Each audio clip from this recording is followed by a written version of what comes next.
This program features live coverage of an African safari and may include animal kills and carcasses. Viewer discretion is advised. The air is still. One or two flies are buzzing around. Heat haze shimmers upon every surface. This is your live Cookathon safari.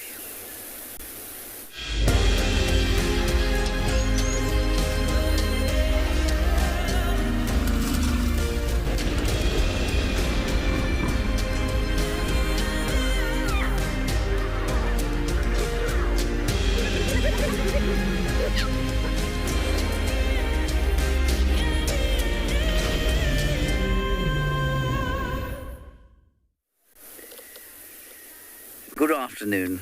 This will be a more cheerful introduction to our drive this afternoon.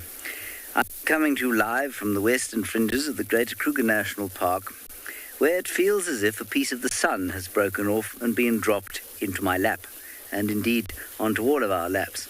It is 41 degrees Celsius, 105 degrees Fahrenheit here, and the air in this drainage line is not moving. My name is James Henry, soon to be a pal of James Henry, and on camera today is Gerrit. And a man whose proportions is able to thermoregulate in a temperature like this, I really cannot imagine. I'm seldom grateful for the fact that I am somewhat of a fidget, but today is one of those days. Not sure how good my sound is, so I shall come back to the vehicle in case it's not very good. Anyway, please talk to us during the course of our Sunday afternoon. You can do that using our website, wildearth.tv. Otherwise, you can do it on the YouTube chat stream. Otherwise, you can do it using the hashtag WildEarth on Twitter. Or, if you're a youngster, you can send us an email to kidsquestions@wildearth.tv. I am now, in my attempt to not expire from heat, going to head off towards the east, Torchwood, and see if we can find Tundi and her cub.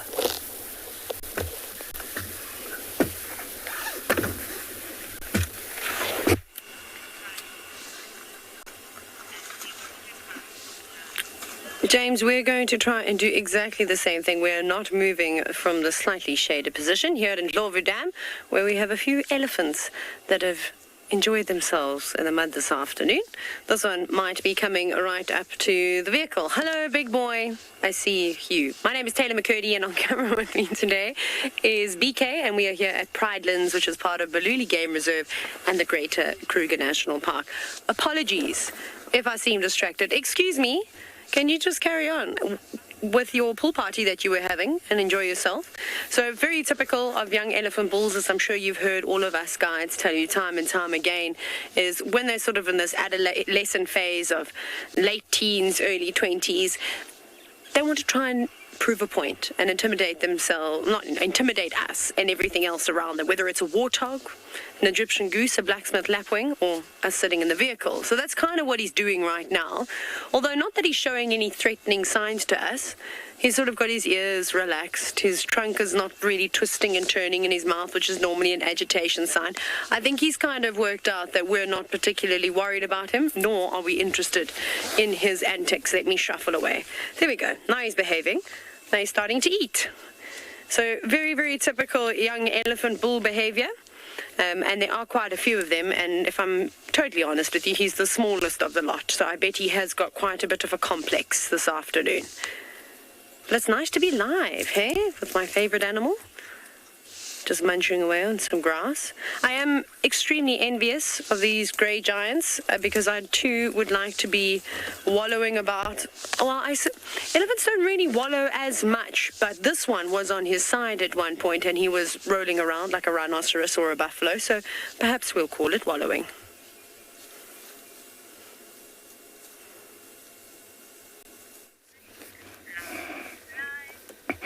Jumbo everyone, a very good afternoon and welcome to this side of the world. We are in Maasai Mara and I've come across this beautiful big herd of elephants, and to start off with this female, she's got very interesting tasks. I don't know exactly what happened. I am Isaac, and it's nice to have you back. On camera is Bungay, and our mission this afternoon, we're looking for elephants and lions, and it's quite cool. Not unlike, my friends in Southern Africa that are suffering from the heat. Here, the temperatures are quite pleasant, and our elephants haven't been wallowing. As you can see, they are not muddy, but maybe they had applied some a few days ago when it was hot. They are spread out here in the plains, looking happy and doing exactly what they do. Here we have a big boy amongst everybody else. I won't explain much. If you know, you know. Looks like everybody else has gone down toward, inside that laga. A laga is a word that I think derives from Afrikaans of a wash-off. Bruno, you asked me how old is this guy? Looking at him, I would say between 30 and 40. He is a biggie. Fully grown, at the age of about 50, they can weigh up to around 6 tons. That is almost 6 times my Land Rover here. And they can stand at the shoulder at 6.5, meters. So they're very, very tall. This one here, you can tell, these are female. That could be her calf. They all have gone in that wash-off. It's a seasonal river, and I don't know what's going on inside there. The weather this afternoon in Maasai Mara is around 27 degrees Celsius, quite pleasant. Remember to talk to us, #WildEarth. Kids question at WildEarth TV and also at FC. It looks very beautiful, and I'm going to try and move on, see if I can find some more elephants drinking, because I can see them.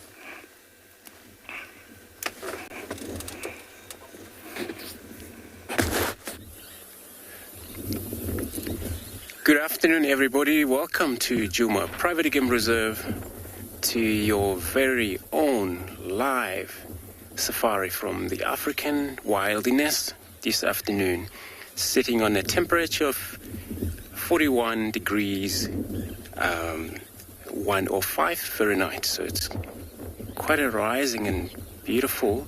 Not beautiful, we're under an oven, but dogs still doing their best, sitting or lying in this guari bush. My name is Andrew, on camera, Neil. Came to this very beautiful position of wild dogs. Looks like they're all just chilling in this beautiful shed. I haven't actually moved since this morning we're seen in this area. And what a life. Actually, it's on the left-hand side.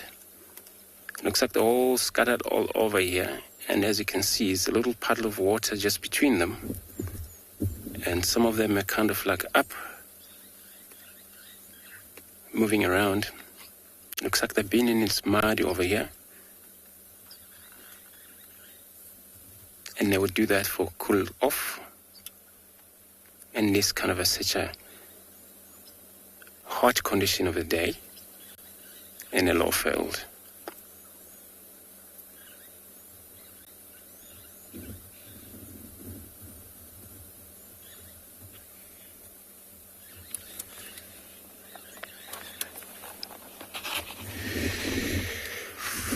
Good afternoon, Bowman. I would assume this is the Pungwe packs. I'm not 100% sure, but I'm here, so I'm going to double check on them.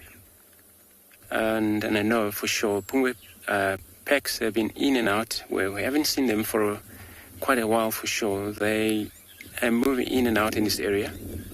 But I assume, there was quite a few young ones in these packs that were running around in and out of that thicket. So last time I seen Pungwe packs as well, they have their pups with them in that time.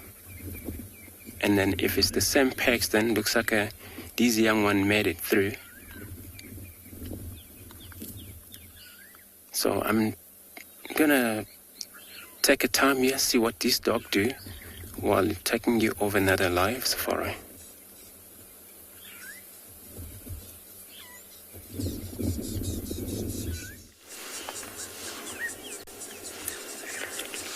Now, I know it looks like we're not looking at anything at the moment, but perhaps the warthog will pop out behind the bushes. Unfortunately, he has just been bullied by an elephant, which was rather rude. You can see that elephant over there at Ndlovu Dam. He's splashing about. Oh, there goes the warthog, BK. He's back on the dam wall, so I just want to show you him. So, very excited, came trotting down to the water's edge, thinking, just going to have a nice little mud bath today and cool myself off, and there's no one here, it's quite great. And then, of course, Big Bully, the elephant, came through and had to show that he is, in fact, the king of the jungle. Now, the warthog is not very impressed with that. Hopefully, he's just going to run and continue across the dam wall to the other side, where maybe it's a better wallowing spot. He can be in peace. He'll have no one to bother him unless the buffalo come down, because they normally come down from that side. But anyways, there's more than one elephant now that is wallowing. Well, not wallowing. I keep saying wallowing, but they don't wallow like warthogs and buffalo and rhinos wallow. Sometimes they roll around on their sides, but normally they use those long trunks to throw mud over their bodies. Now, Bruno, elephants drink lots of water every single day. I feel like some days I'm a bit of an elephant with the amount of liquid I consume of the water kind. But essentially, on a normal day, they should be drinking anywhere between 100 to 120, or sometimes, it depends on what book you read, 150 litres of water. I, however, have not ever measured how much water elephants drink in one day. And I think it also depends on the location that they're at, because, of course, some areas are hotter than others. So, like a day like today, where it's over 39 degrees Celsius, I reckon these elephants are drinking very much that amount, and they're splashing a lot of water and mud over themselves consistently throughout the day, not just, once off in the morning or once off in the afternoon like we typically can see. So not only drinking water will help cool the elephant down and quench their thirst, but it is vitally important to also spray it on their bodies. Now, I am going to draw your attention away, because the warthog has done exactly what I've said and has gone across the dam wall to the other side. I very much like it when the animals do what I say, and I think all guides can agree, because normally it's the opposite. Look at that. You can almost not see him. So he trotted along the dam wall, straight down the side, and into a perfect little wallowing spot created by all the buffalo that were here yesterday afternoon. And look how much fun he's having. Now, I know he's a he, just because I saw the 2 pairs of warts that he has on his face, and, well, you can always check the nether regions. That's a very good way to check whether they're male or female or not. But he's very nervous. He keeps looking up, looking around. I don't blame him. No, he's just having a bit of a rest. I can't imagine that's cooling, though, because those shallow pools of water that warthog is now wallowing in have been baking in the sun all day long. So for me, that's like getting into a hot bath, a hot, muddy bath. Anyways, whatever floats your boat, warthog, as long as you feel good afterwards. I would much rather be doing what the elephants are about to do. I mean, mud is one way to cool yourself down, but you cover yourself in mud when you can have a swim? Hey? I mean, surely. That's what pretty much everybody would be doing on a hot day like today. I suspect that this watering hole is going to be filled with life for the rest of the day, of animals of all kinds. So BK and I are going to find our nice shady spot and sit and wait for all the animals to come down and have a drink or a swim.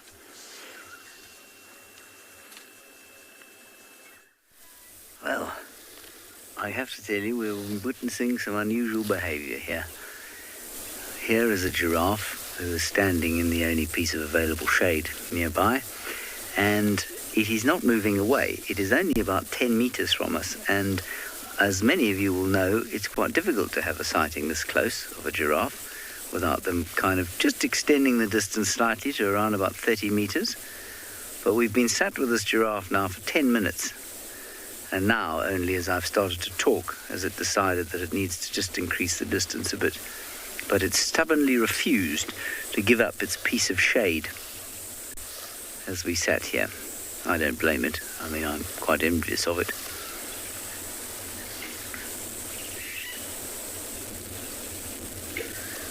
Now let's just see where it goes. Let's see if it just goes across to the next piece.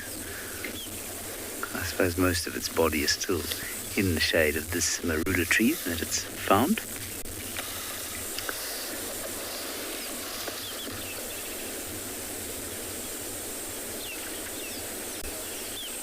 Only birds that are calling are the rattling sister killers.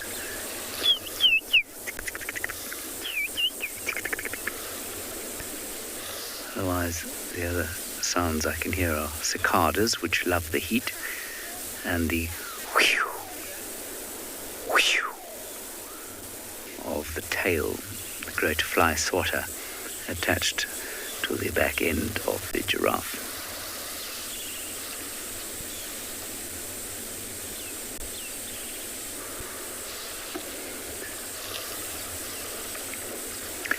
The other trouble with a sighting like this is that once we move on, both Gerrit and I will have to shift our places in the car, and the bits of car that are exposed to the sun will unfortunately will probably fry our bottoms. Suzanne, you say that giraffe stole your eyelashes. I'm sorry about that. I'm pretty sure that you can get some new ones, probably more easily than this chap can get them. I certainly know of a number of ladies, indeed some men, who quite easily get hold of new eyelashes, so don't worry about it. I'm sure you'll find some more. You know, he's only got so many opportunities to get them. And he needs his. His, of course, protect his eyes from the nasty, spiky things that he must put his face into in order to get food. Yours are not used for the same purpose. I don't think. Maybe they are.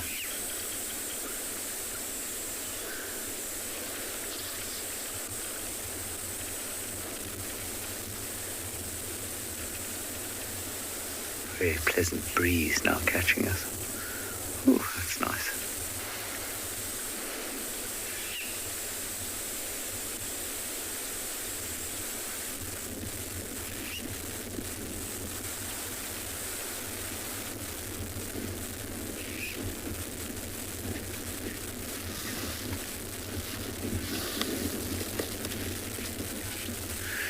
Not all of them, no. As far as I'm aware, there's a suspected sighting of a woodland kingfisher. I haven't seen one yet. They'll be back. Either a few of them are back already, or they'll be back very shortly.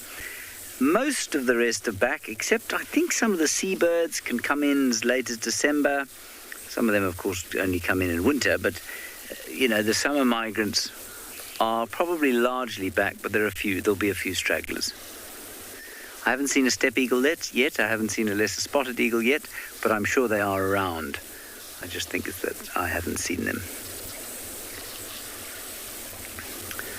The last ones will probably, there are probably quite a few still to come, actually, now that I think of it. We're only at the very beginning of November, but by the end of this month, they all should be with us.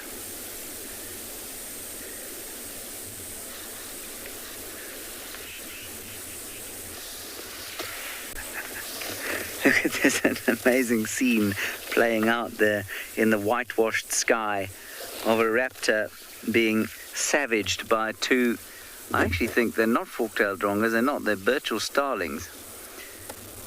And given its long, sort of lazy flight, it might be an African harrier hawk, but I can't actually tell.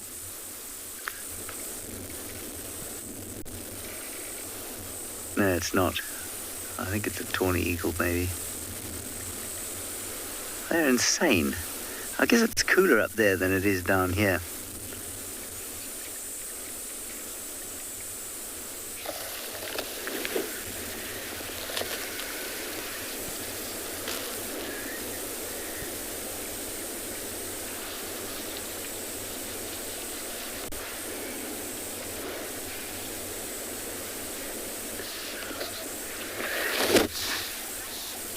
Right, okay, so those birds are gone. Let's go back and have a look at our giraffe, which has not moved.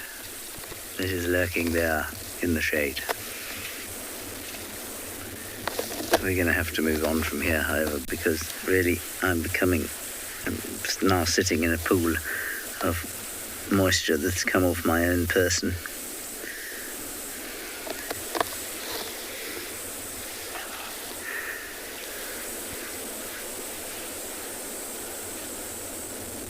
Yeah, here we go. Like I say, we're going to head off towards the east. Just doing a little turn around here to see if there isn't something around. But I do want to follow up on Thandi and her cub from this morning. They went into Torchwood. The fact that she'd fetched him from such a long way off makes me think maybe she got lucky and made a kill last night. So that's our goal, but as you well know, things don't necessarily work out the way you plan them to out here or in life in general.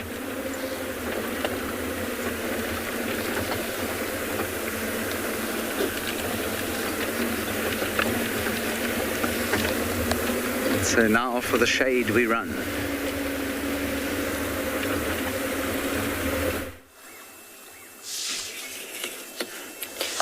Good luck on searching for the leopards. I don't think we're going to be searching for any cats today. I think, like I said, we're just going to stay here all afternoon and see what wonderful creatures come down. Now we've got 3 elephant bulls playing around in the water. It's honestly quite spectacular how pretty much every single day, almost of every minute, dare I say, here at Ndlovu Dam, right outside the eco-training camp, the elephants come and swim. And I reckon that they would have been in full force at about mid today. But it's just the boys, and they're going to keep on coming through. Now, there was one elephant that was here earlier. I have to tell you a story from about 2 days ago, because we weren't able to share it with you, but it was very funny. What happened was, the elephants obviously like to swim, as we're looking at right now, and you've all seen them pull out branches and throw them around. There's obviously quite a bit of debris in this dam, as there normally is. Then there was one elephant that somehow managed to get a branch that was sort of in the shape of a V stuck around its neck. And he was here earlier. He's got a broken tusk. We've seen him before. He's a young elephant bull. Anyways, he had it wedged around his neck for ages and ages, and he swam with it, and he tried to pull it off, and he couldn't get it off. It was hysterical. Anyways, we saw him the next day, and he'd managed to dislodge the said branch. But I just thought it was so funny that how many tumbles was he doing underneath the water that he made that happen? Anyways, hopefully these boys don't get any vegetation or any branches stuck on them. Although elephants are lucky when it comes to things like that, because they are equipped with those trunks, and they can do all sorts of wonderful things with them. Like these boys now having a pushing and shoving competition, where the one on the left-hand side is trying to shove the other one underneath the water. Ooh, I don't know who's going to win. I suppose this is a bit like an arm wrestling competition, or the equivalent.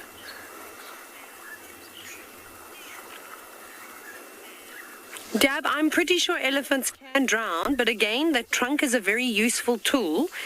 And should an elephant submerge itself completely, in order to breathe, all it would need to do is stick that snorkel-like object above the water, and then take a deep breath, and they'll be fine. So they're quite lucky. So Elephant bulls are particularly quite rough. It's like rough and tumble in the water. And sometimes you can get a bit panicked thinking, oh my goodness, is that one even going to be able to take a breath? But as long as that trunk can reach the surface, there we go. You can see just like that, they're able to breathe. And it's quite something for those of you who have ever seen it in person or maybe been fortunate enough to see a YouTube video. My personal experience is elephants crossing the Great Zambezi River. And it gets really, really deep where they can't touch the bottom. And elephants are fantastic swimmers. They really, really are good. But there'll be whole herds. So there'll be young elephants, you know, middle-aged elephants, and then, of course, the old ones, all trying to get across. And some sections of the Zambezi River are a couple of 100 meters long. And in some places, I reckon, probably close to 1 kilometer in width. Sometimes it feels like you're on a bit of a lake. And they'll swim and they'll cross it, and the little ones will only just have their trunks above the surface of the water. Oh, I suppose the adults too, because they can't touch the bottom. But they are able to swim. I've never heard of an elephant not being able to swim. There are some animals that cannot swim at all. For example, rhinos, and particularly white rhinos, struggle because of that big hump on the backs of their heads, so they can't really move their heads around very much. It's quite restricting, and if they fall in deep water, it's very, very sad. They tend to drown, and that has happened on a reserve that I used to work at many, many years ago down in the Eastern Cape. It was a very sad story. We were actually talking about it on social media not so long ago. It popped up as a memory.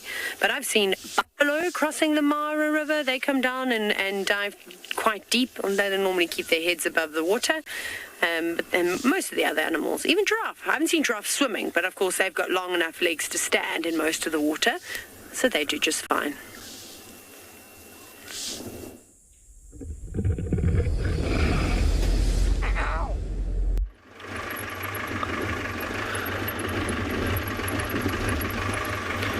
Good afternoon, everyone. It is a beautiful afternoon here in Tswalu Kalahari. A little bit of cloud cover, which always is nice, especially during summertime, so then it's not too hot.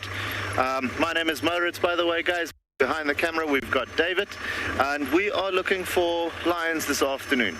So, currently busy just on our way to a little, more like a mud wallow, but that carries good water after rain. We checked the waterhole just now and there's no sign of them there. We've been tracking them since this morning, and well, not the whole day, but we're back at it this afternoon. So we just want to see there, after the rain that we've had now recently, maybe they're just lying over there, you know, chilling until it's cooling down, and then they'll continue on their nightly activities. When we were tracking them this morning, there was quite a bit of hunting activity that we saw in the tracks. So I do think that they could, you know, when seeing as that we think they didn't come right with a kill last night, they could be quite thirsty. So that's why we're heading to the water holes or the water sources to try and pick up on them. However, we will have to see, you know, sometimes they're just lying under the shade of a tree, or we are just completely wrong, you know. But the last tracks we had is coming from this way, heading in this direction. I haven't seen any tracks crossing over the road over here, so very possible that they are somewhere just close to the waterhole here somewhere. But yeah, we'll have to see.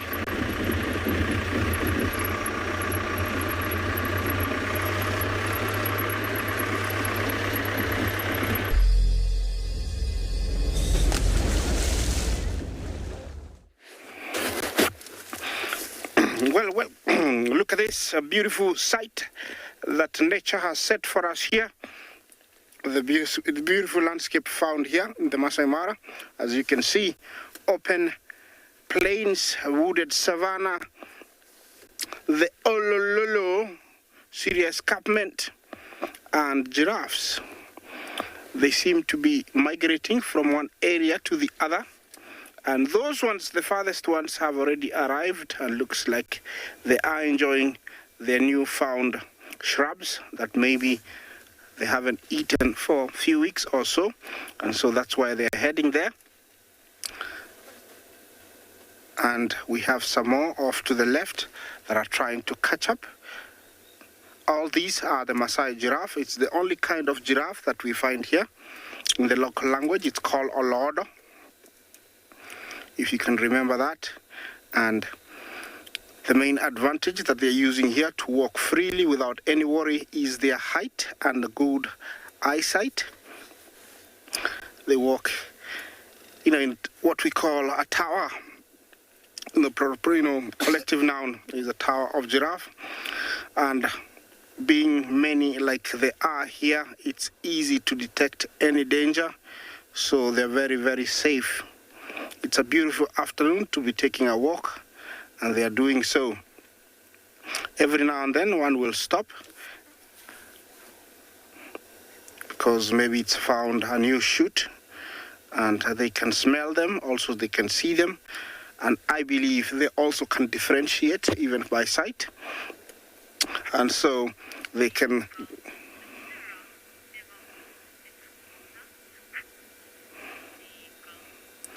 Is that deagle? Do giraffes ever walk to water to cool off? No, they don't. And it doesn't get that hot here for them to need to get into the water. They don't. And also they're quite smart. They will get under trees, unlike other animals that will stand out in the open. They'll get under a tree or inside the trees to cool off. So they never get into the water. The only few times they get into the water is when they're crossing the Mara River. I've seen them do that. That's the only time they get into the water. Otherwise, it's an animal that stays away from water most of its life. Even drinking, they only drink because they find water, but they don't necessarily need to drink. They can go for very, very long periods without drinking. Over here, they get all the water they need from, the leaves, the moisture that is collected from the leaves. Some trees have got very succulent leaves, and so they get the water from the leaves. The one behind looks like he's a male. The one in front, it's a female. Sometimes it's quite obvious when you look clearly. The horns, the belly button, the male has got, tells you it's a male. And they look very healthy. You look at that guy to the left, his coat is almost shining. It tells me that, he's very, very healthy. Very, very healthy. It's a very beautiful afternoon to be taking a walk. I wish I could do that, but it's too dangerous for me. Is that Dab? What is their favorite tree? Good question.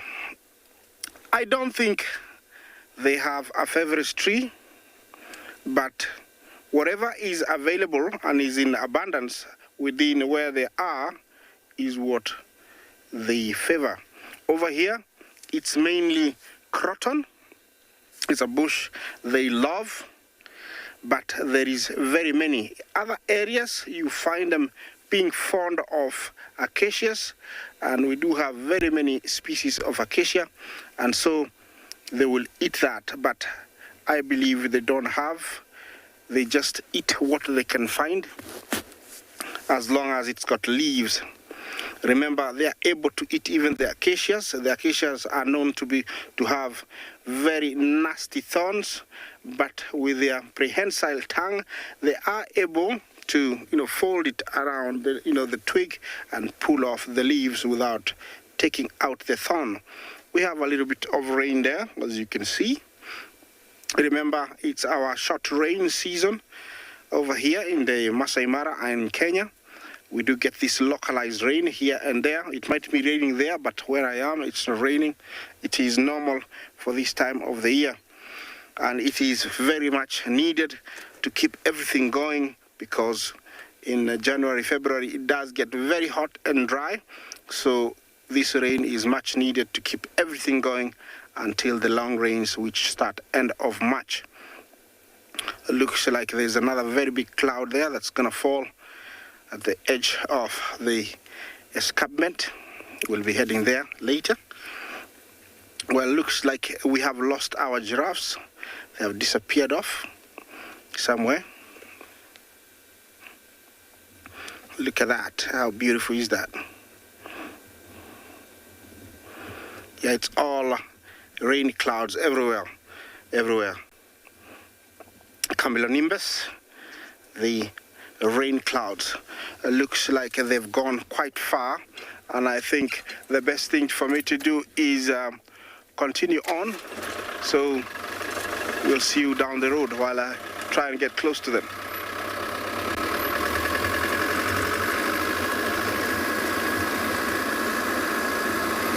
Calling from there.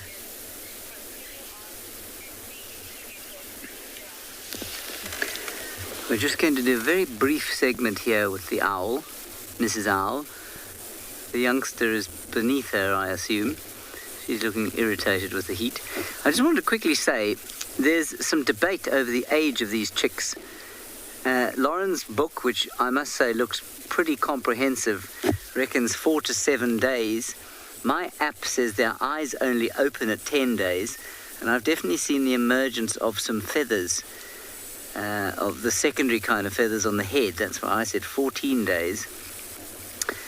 Michael Fleetwood points out that their eyes are only supposed to go, or he's read that their eyes are only supposed to go yellow at the age of 10 days. So, I don't know how old it is. I'm going to go with somewhere but around 10 to 14 days. Maybe 10, to be safe. To really just hold the middle ground.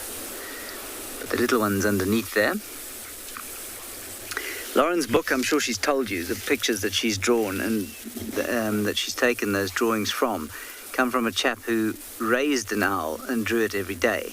So, I mean, that would seem to be fairly reliable. And my app, although it is hugely reputable scientifically, comes from the wild, most of the records. So, you know, it's difficult to know how accurate you can be in the wild, but I don't know.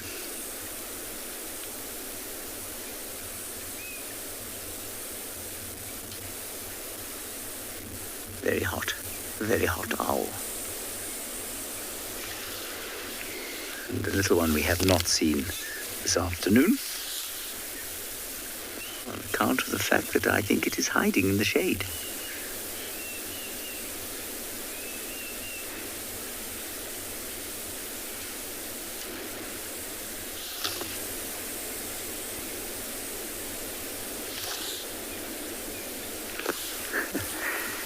Quite something when you can pant and sleep at the same time. How many people there are around the place right now after a Sunday lunch, feeling not entirely unlike this owl, panting and sleeping at the same time.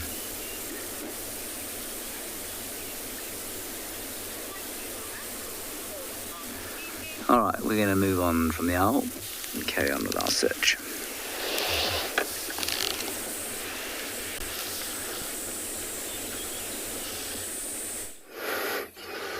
Thanks, James. Here it's about the same. With this heat, every animal seems to be in the very much shadow.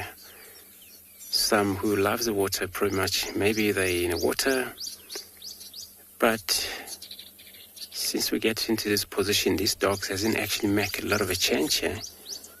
Still sitting or lying flat.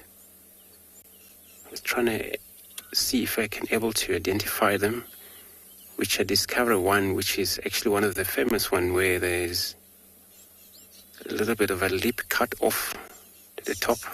You only see just the teeth sticking out. So could be the Pungwe pecs, I think.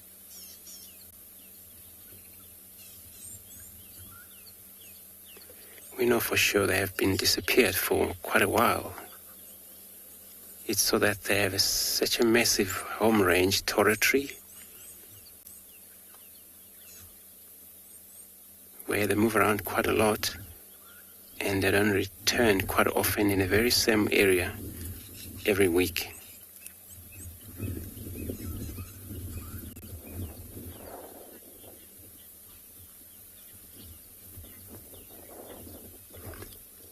Kath, using tip. So you want to know whether the difference between hyenas and the dogs. And yeah, there is a difference for sure. Where, all wild dogs have family or close related. Most foxes, jackals, I think, since they are Canidae, all dogs, Canidae. And with the hyenas, all are separate. Heron, it's called Hyenidae. Crocata. So, and also breeding-wise is kind of different, where wild dogs are similar close to pretty much dwarf mongoose, where there's a breeding pair among them. In mongoose, it applies the same. So many times in this group here, all adults, males or females, they are mainly either a babysitter or cooperate, helps in terms of bringing prey down. And it applies the same when it comes to the feeding. All hyenas, same things, where they cooperate, feed, share food. And sometimes with the dogs, it's a little bit the same with the wild dogs. They compete in feeding. But yeah, there are different. Where hyena, a lot of time when they use their anal gland, where this is where they communicate, communication using the paste.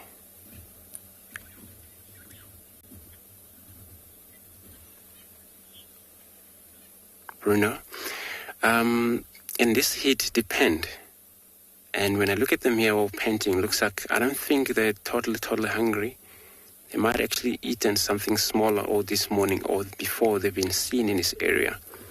But if anything surprised them, they would definitely going to chase the down.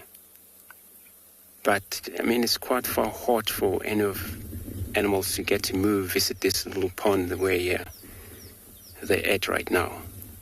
So yeah, if there's anything surprise them here, but they won't just going to go start a hunt now until it's cool off.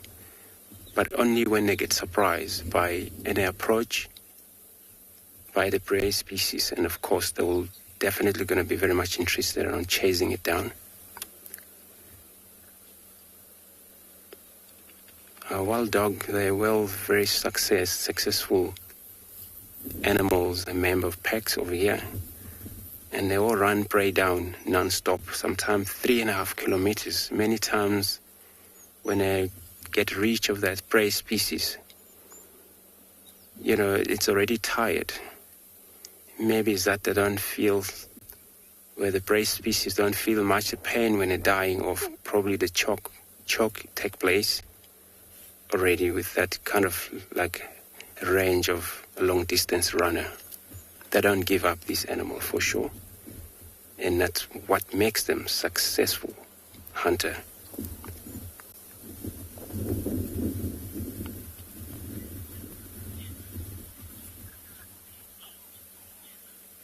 Gemma, how do we tell their age? Sometimes quite easy with animals in the wild, especially we know this dog for sure. They came in and out, and most of them here, they're all fully grown. When we're talking about full growing in them, only live up to 10 in a wild, 10 years, sometimes 15 if they're successful, survive. But all the puppies, quite easy to tell. Sometimes you can describe their age by looking at their size. And yeah, they are, sometimes when they're younger, very fluffy or small in size.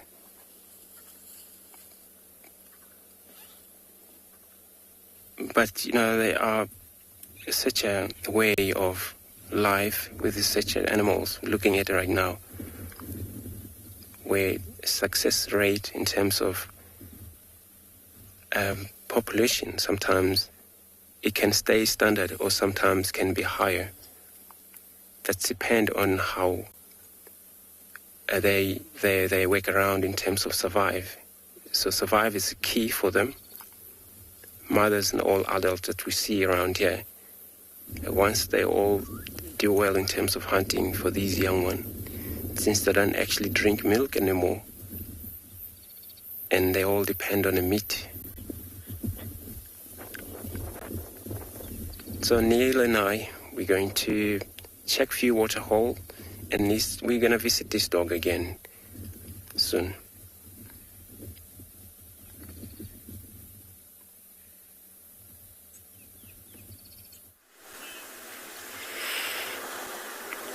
Andrew, I think that's the best possible idea in heat like this, is just to sit and wait. And, well, we're sitting and waiting. That elephant is not sitting and waiting for anything. He's now mounted his friend. But this is very typical dominance display behavior amongst most animals, but elephants do particularly well. They'll jump on top of one another like that and show each other. Sorry? What a surprise. Sorry about that. There are some warthogs as well. So for those of you that know, I know you haven't seen me for quite some time, there is a one warthog. There is a one warthog. This is how great my English is today. There is one warthog that I'm quite fond of. They're just down there on the other side. If you zoom in where the elephants are, they're in the mud. They're very camouflaged right now. To the right a little bit. More to the right. There's a warthog. Now we're looking for one warthog that is missing an ear. And that is a female, and her name is Linda. I've dubbed her Linda anyways. And I have not seen her quite some time, which is, I'm actually distraught about this. I'm very upset. That one has got 2 ears. Can we have a look at the other one more time? Was it? No, also 2 ears. I don't know where she's gone. The last time I saw her, she had a belly that was quite round, and I'm hoping that she's maybe had her piglets somewhere. And that's why we haven't seen her, and she's just trying to hide away. Because if she's been eaten... Listen, the leopards and the lions and the hyenas, they're going to hear it from me, because that was like my favorite warthog to watch. And I was banking on getting good little warthog piglet sightings from her this year, but perhaps that's not going to be the case. But they haven't moved. And I reckon that more warthogs are going to come on in. See, they don't have to do too much digging. With the big herd of buffalo, and I suspect that they'll be around, maybe not too long. Maybe in like the next 30 minutes to an hour, they normally arrive to come down for a swim and a drink. But because obviously buffalo weigh so much more than warthogs, they kind of just seep right down into that mud. And that's perfect for the warthogs. And that means that all the water that fills up there creates these perfect little pools, and they can just lay in them. And of course, the elephants always like to photobomb and steal the show. Hey, elephants. There was one in here a moment ago, just before he came to us, all by himself. And I imagine that he was probably singing to himself as he floated about. Immense magic. I don't know the answer to this one. I don't know how long an elephant can hold its breath under the water. Again, because they're so fortunate to have that trunk, they don't have to hold their breaths. They can just stick it out like a snorkel. So, there's no real need for it. I don't know. It's a great question. I wish I could answer it, but unfortunately, I don't know. I wouldn't imagine it's very long. Nowhere near the length of a hippopotamus, that's for sure. Hippos are quite well known for holding their breath for exceptional amounts of time. Elephants, I don't think very long at all. But again, I don't think that they really need to. That must feel so nice for those elephants to just be cooling themselves down and just really having their weight lifted off of their feet. I can't think that water would taste very nice, though. But they're just so graceful. And you see, like, you look at an elephant when they're in the water, they genuinely have fun. You can see that they're having fun and that they're just having the best time. Drinking it, squirting it, and plopping off over to the edge. It'll be interesting to see what the temperature is of this water. I would imagine it's quite warm. I don't think it would be very cold. I think if BK and I were to take a plunge, it would be like having a lukewarm bath, I would imagine. Again, I'm not going to go in and test that water. That's okay. I'm quite happy here to just sweat and enjoy the elephants from a distance. quite nice to also just listen to them, but I'm not sure if you can hear them splashing about as well as I can.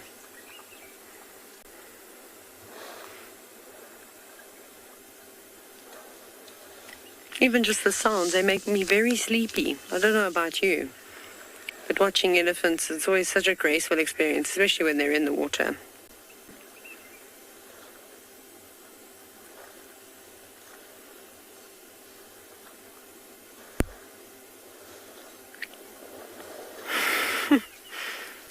Oh, I was going to say, I don't know which end that was coming from, but I see there's a sneaky trunk.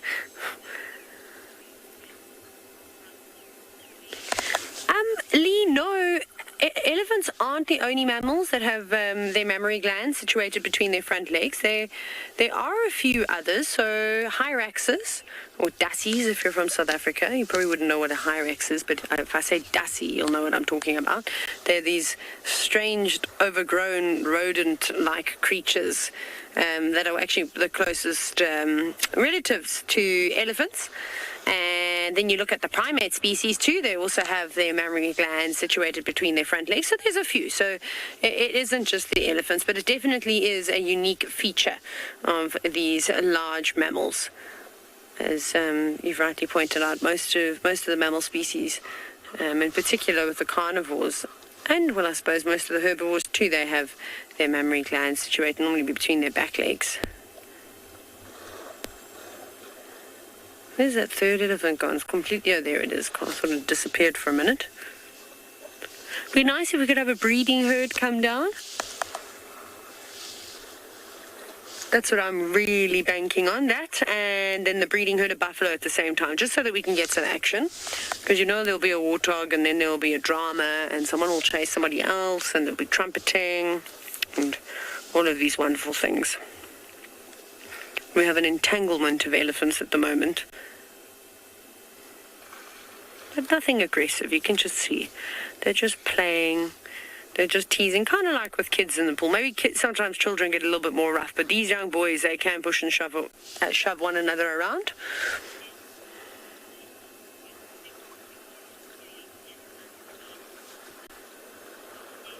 CK, you would think that these elephants would be riddled with the bacterias and viruses and getting quite sick from this water. They are definitely riddled with parasites. There's no doubt about that. But because these elephants are so used to this kind of water, this is what they drink on a daily basis. They don't get the luxury of having purified waters that we can either go and buy from the store or do it ourselves, whatever the case may be. Bacteria, and to quite a large degree, is quite normal for most of the animal species to have in their gut.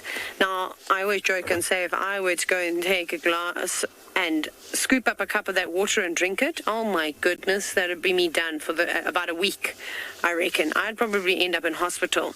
I'd be so sick from drinking this putrid water. But they've got a much stronger immune system. Their digestive systems are completely different and are designed to be able to take this, all these bacteria and things that will be in the water. There's also lots of medicinal plants out here, as I'm sure you all know. And animals are very, very, very clever animals. When they do feel ill, you'll see them, especially like with elephants. It's quite funny. You'll watch them sort of picking up certain little herbs and little forbs and feeding on various trees. And there are quite a few tree species out here in particular that have got very good sort of properties to cure any stomach ailments. For example, the one I can think of that just jumps to mind is the Sickle Bush. Sickle Bush is an amazing tree out here, although a bush encroacher, one that we're not necessarily very fond of because it takes over entire areas. It does occur naturally here, but like elephants will eat it, and if they do have a bit of an upset stomach, that will help treat it. Even a guarri bush is known to have those sort of properties of helping cure diarrhea. So yeah, I'm pretty sure that they know, whether they were taught by other members in the herd or maybe they've just learned by, through experience, that they can eat certain plants that will help them treat those ailments. We must never underestimate the intelligence of animals, especially something like an elephant. Really, it's quite phenomenal how clever these creatures really, really are. And I think we don't do animals justice. So, you know, they're different. They're intelligent in their own ways. They might not be able to use a calculator, or maybe an elephant could. It would put it past me, or solve math problems. But that's not what they need to do to survive. They're intelligent in other ways, and they've been on this earth for a very, very long time. So you could definitely not rule out the fact that they aren't very smart. So I'm listening. We're quite close to camp. I hear much whistling going on, and that's normally what people will do to try and get one's attention without being too dramatic, like shouting out like, "Hey, Eric," or "BK," but I don't know what they're doing. Elephants have got pretty good hearing. In terms of their ear size, it's obviously quite large, but the little opening within the ear is not that big. I wonder if they would suffer from earache, because, swimming and they roll around quite a bit. I think about when I'm just in the pool when I'm being a hippopotamus, I get water in my ear all the time, and then I have to do that really awkward jump, the left leg to the right leg, and tilt your head left to right to try and get the water out. And we had a question the other day, do elephants ever get water in their ears? I'm sure they must. They must get it in. How they get it out, I'm not sure. But with all that splashing about, I don't think that they can close their ears completely flat, that it stops water from getting in. And if you look really closely at elephants, because obviously we're so fortunate out here that they are so relaxed that we get these amazing close encounters, that you do really get to have that sort of in-depth look into these mammals. And you'll often see lots of wax and parasites and things around their ears. There's lots of ticks that will definitely be quite happy to go in there. Apologies if the camera is moving. It's not BK. It's me trying to chase the flies off of my legs, because they are very much attracted to my sweat today, which is great for them, not great for me. So they do have sensitive ears. They obviously can hear exceptionally well. BK, I've drawn your attention away to this leadwood. I'm so sorry. You see this one? There's a green wood hoopoo. Not this one closest to us. Can you see it dangling upside down? Yes, you got it. I just saw very quickly something dangling there. That is a green wood hoopoo, which is quite cool. Now, is it just trying to feed in between that crevice? So we've gone from mammals to birds, but I'm normally quite good at getting distracted and seeing strange things. So these birds are fantastic, especially when they're out in the beautiful light. Most of you will know they've got the lovely iridescence, and they shine these iridescent sort of greeny colors. They kind of look blue, but they've also got that notorious bright orange beak, which is great to be able to stick in little crevices. Now, I reckon they're probably looking for little boring beetles that will be around, maybe even any little... not so many scorpions between the bark. Leadwood bark, actually, I don't know why I said scorpions. Leadwood bark doesn't peel back as nicely as some of the other tree bark. But there will be lots of little insects around at the moment. We're being plagued by them at the moment at dinner. So come on, little bird. I say little, it's not quite big. It's probably longer than the length of a ruler, from beak to tail. There we go, you got something. You can see that. Look at that. It's like a pair of tweezers, just getting in all the little cracks and all the crevices. Now, where are your friends? As you say this and you're watching this bird, I'm trying to figure out where the other ones are, because they're notorious for being quite gregarious, so they live in groups, and they make a lot of noise. But I can't see any of the others. They must be nearby. But also look at that interesting foot structure, hey? That zygodactylus foot structure. This is great for clinging onto things, so... Quite a few species of birds, woodpeckers, of course the wood hoopoos, oxpeckers, just to name a few, have got this type of foot structure, and it allows them to cling on quite nicely and hop about wherever they want. There was also a starling that you saw. That's not the same bird. Oh, there we go. There's his friend. There's another one just in shot on the right-hand side, just foraging down a bit lower. Now that I've said that, there are quite a few of them that are all popping out, feeding on various heights of this leadwood tree. Must be something in there that they're enjoying. But also beaks agape, extremely hot, trying to cool down. Valford, yes. Beaks of birds are particularly fascinating, and they all have a specific role. And like I said, this beak is really cool. It's like a little pair of tweezers that they use to squeeze in between all the cracks and crevices So not the same type of a beak that an oriole has or a kingfisher has. They've obviously all got very unique roles that will determine what types of food they eat. And this is something that you learn as you start birding and as you start to get a bit more experience, is that you can tell a lot by a bird's foot structure, well, a lot about a bird just by looking at its foot structure and just by looking at its beak. So those are things that if you are keen on ornithology, that I'd highly recommend you start reading about.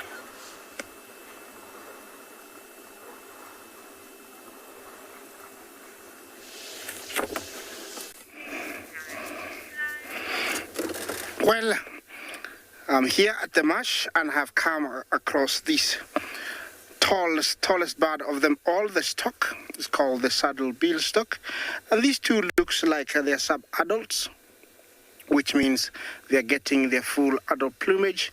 This is a bird that is found from Sudan, Ethiopia, all the way to southern Africa. And it's one of the most colorful of the brightest bird of them all. Of course, not this one here. It's still getting its adult plumage, and so it is still doesn't have all the colors. Normally it's got yellow, red, white. So beautiful. It is the tallest stock of them all, can stand up to around 4 or 5 feet tall. And during breeding, they nest, they make a nest in water at a dry point using twigs and all matter. Behind there we have the African grey heron. It's another bird that loves water, very close to water. It's got very long legs, very much like the stock, and this, the legs do help them get into the water so they can hunt for fish. And here we have the great white egret. It's another bird that loves the water. It's got long legs, capable of wading through the water in search of small crustaceans, fishes, reptiles, and also insects. See how it moves its head? That is a hunting maneuver it's doing, usually pinpointing exactly where it has seen something, then using its beak, it can stab or grab it at lightning speed. Over there also, I have a beautiful small herd of elephant, very deep in the marsh, enjoying the sedge grass, which is in plenty over there, very soft. And as you can see all around, we're surrounded by elephants dotted here and there. This is their refuge in the really heat of the day.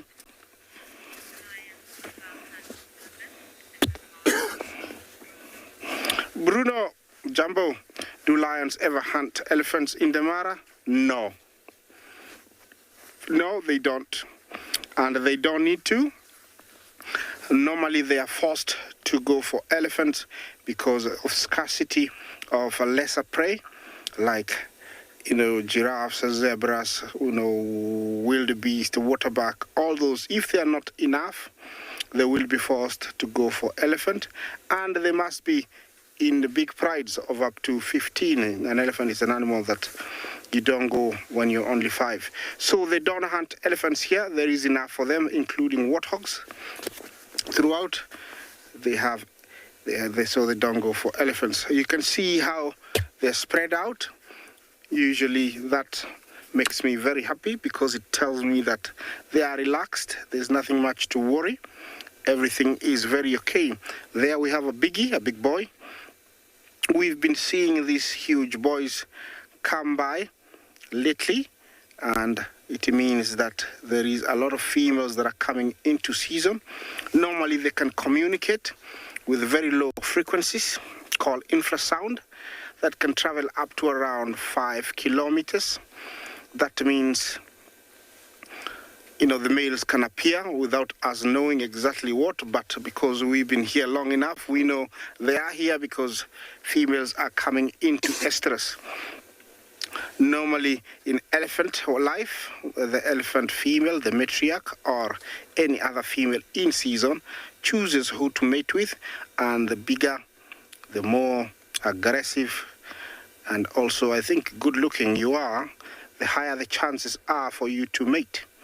So Yeah, that's why they come, very many of them. This stock looks like he or she is very fast asleep. They sleep standing sometimes. I can't wait to see when they get the full color, because they'll be still around here. Okay, I'm gonna move on, see what else I can find.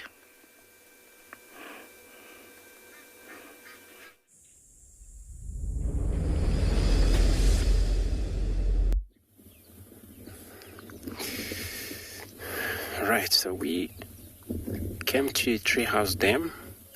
We have left our packs of dogs still lying in that shed, which they don't look like they're going to move soon, but we're going to return back there. And then once it's a little bit cool off, what you see here, it's all a group of male impalas that arrive into this dam. It's all about this thirst to everybody. This time of the day, it's very important to stick around in near water. Yes, oxpecker arrive at the same time.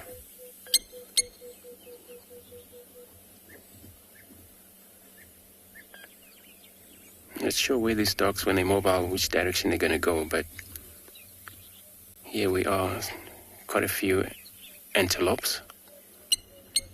And then if they do move these directions, possibly that they will flush these guys out. And then this is where the beginning of the hunt is going to begin or start from.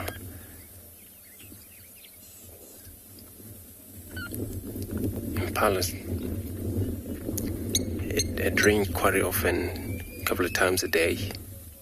It is a very important time for them to be able to arrive in here and first check for safety. And they take a drink. They will probably stick around here, not far from this water. We're just going to see how these impalas will end up too for us.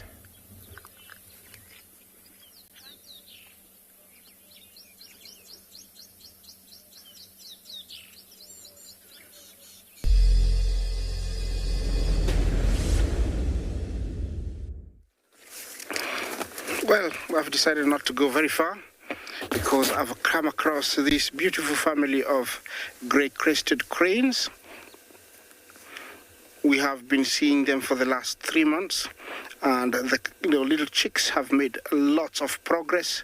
They almost have the adult plumage now. They can fly. They're the two last ones to the left. Their crest is not well pronounced like the adult, as you can see. This is the national bird of Uganda. Yeah, look at that. How beautiful is that? Very colorful, very beautiful. And they love, marshy areas close to water, feeding on little insects, small reptiles, and plenty of plant matter, from grass to fruit they will feed on. And the pair for life, they live very long, about 22 years in the wild, so I would say in captivity they live much longer.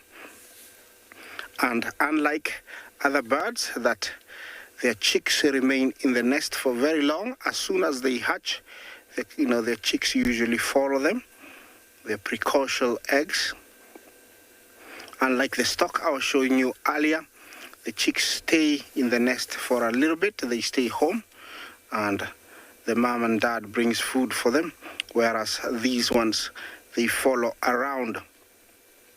Mostly they will spend most of their time on the ground, feeding and foraging, but in case they are threatened, they will take off for safety reasons. When they're young, they're not very experienced, so you find that the parents are always the ones that are on the lookout.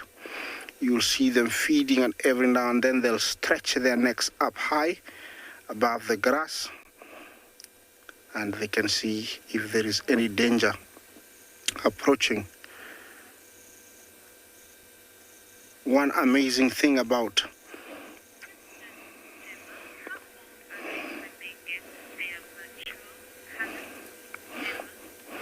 Looking at them now, and they're only about, since we started seeing them, they were quite young, they're almost a month, and now it's 2 months, so it's about 4 months. I would say in another about 3 months, they will have adult plumage. That is my guess. So I'm giving them 6 to 7 months. They have their full adult plumage. One amazing thing about this bird, and I have seen it, I'm a witness, is that, oh, look at that. They sat down, got resting. Is that they pair for life, and it's very interesting when they try to find a mate, because almost all of them breed at the same time, and so you will find a big flock of up to 150 to 200 in an area, and it's so colorful. It will blow your mind. You'll enjoy just to see it. And usually it is called, I call it the mass wedding. That's where everybody comes, and there is a lot of song and dance. They have a very interesting call. I don't know if you have a minute, I'll play it for you. And while they're singing, they will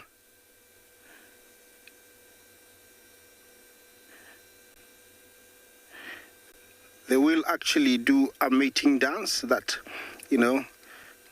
it's not the best sound, but that is.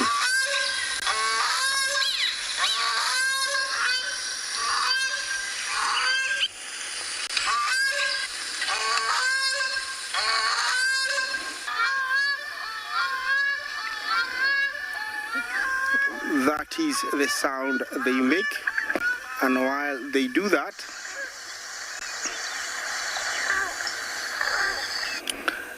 they will jump in the air and do a 360 degrees. I usually think that is the final shot for the males, because it's usually quite impressive, and that's when the females give in. It is amazing because towards the end, they just fly off in pairs, and that's how they find.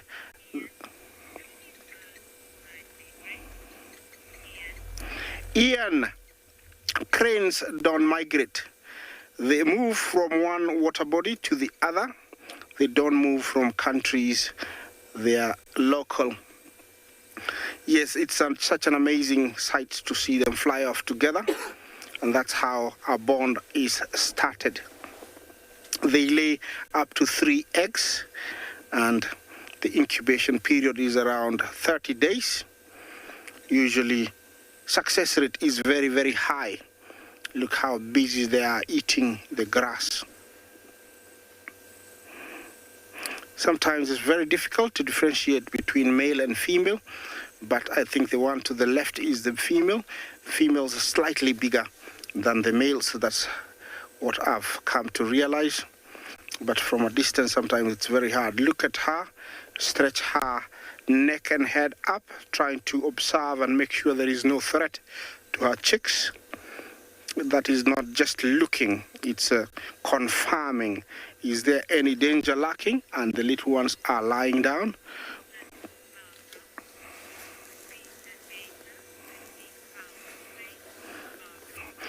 Barbara, Jumbo, what could be danger to these cranes? Biggest threat would come from, pythons. Place like this, there would be pythons. If they come across these chicks, they'll actually strangle them. Also, big birds of prey. Jackals are a threat. So those are the main, threats. And when they're not flying, even, leopards will hunt them, will stalk them.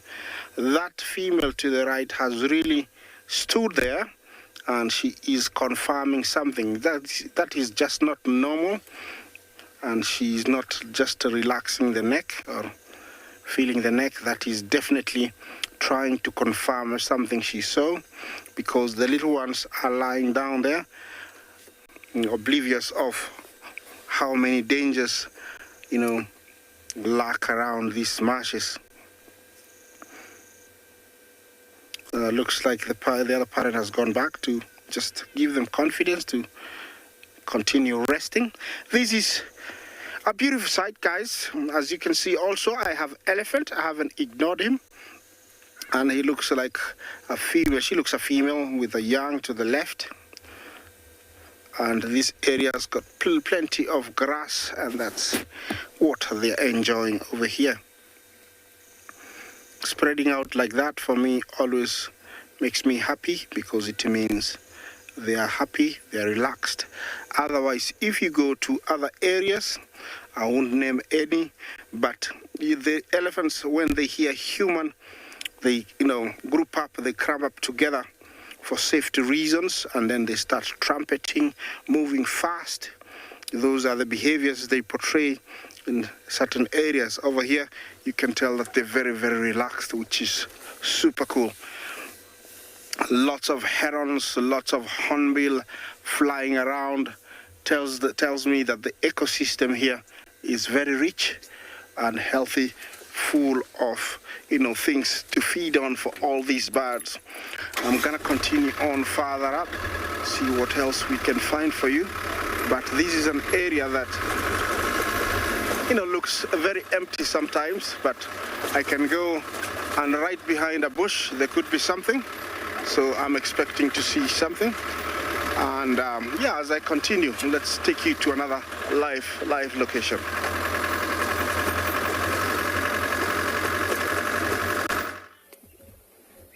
Good luck, Isaac. Well, myself, I haven't moved from this treehouse dam over here, and I was just wishing to see if there's going to be any more animal coming to drink. But it's so cool that I've been seeing quite a few different birds here coming in and out, and there's impala still on the far side, still doing their own thing. They just drink now. Now as a few of a young male also came in to drink. Possibly later would be more of a different species of animals arriving here to take a drink.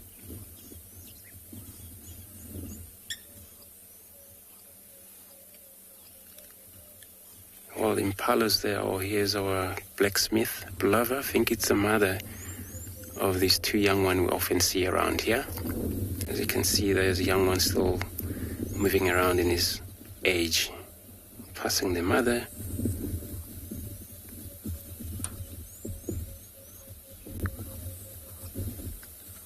Cute little things. This is how it's doing its search from this age, able to move around. Sometimes the mother wanders far from them, and the other one is on the far right.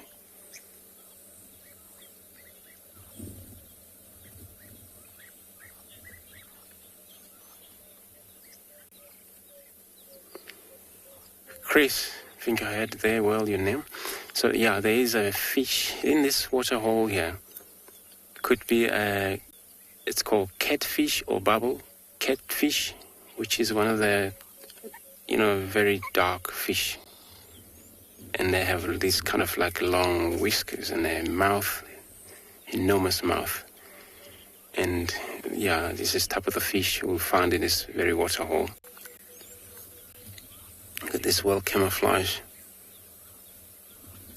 Young baby, black lapwing, or Smith lapwings. Like I said, they separate apart, mother in the middle, but allow this young one to wander around the edge of the water, search for their own food. This is how they actually exercising their strategies of survive.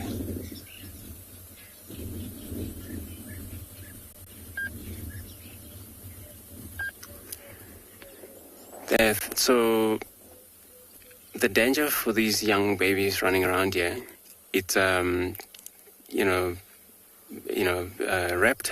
reptiles, which is bird from the air, mainly would take them down, because they actually cannot fly right now, but they can actually able to go down in a floor flat, since the color of ground right now. So this is a color of defensive mechanism they got there before they come to the age colorations.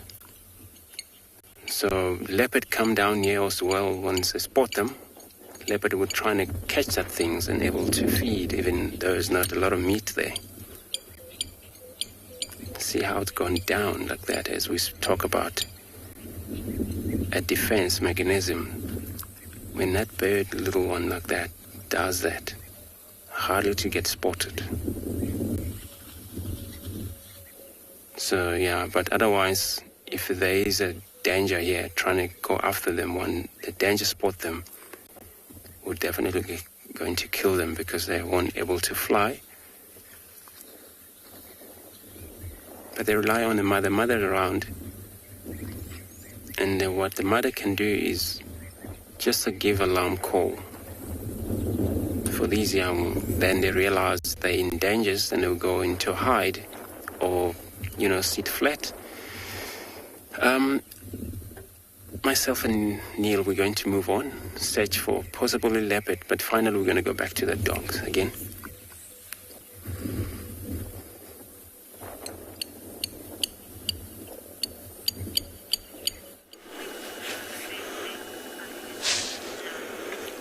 I don't think we'll be having too many alarm calls from our side. We're just with an elephant who's now walking away.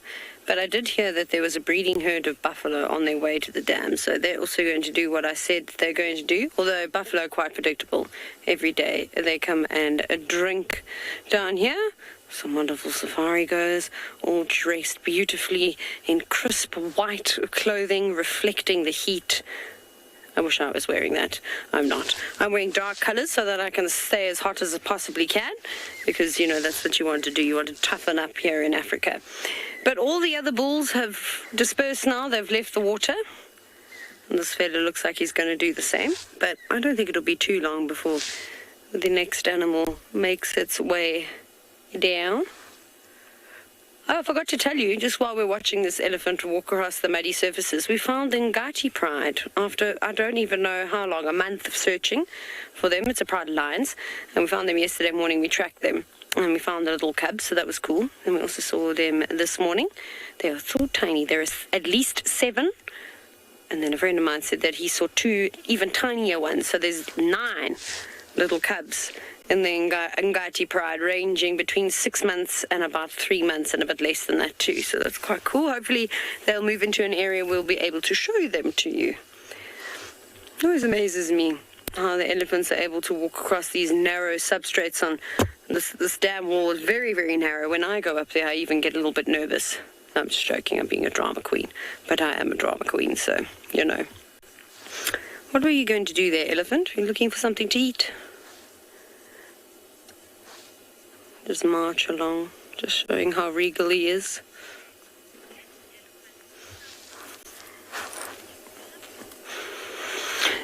I mean, Fred, yeah, I suppose, I don't know if elephants float. I suppose they do.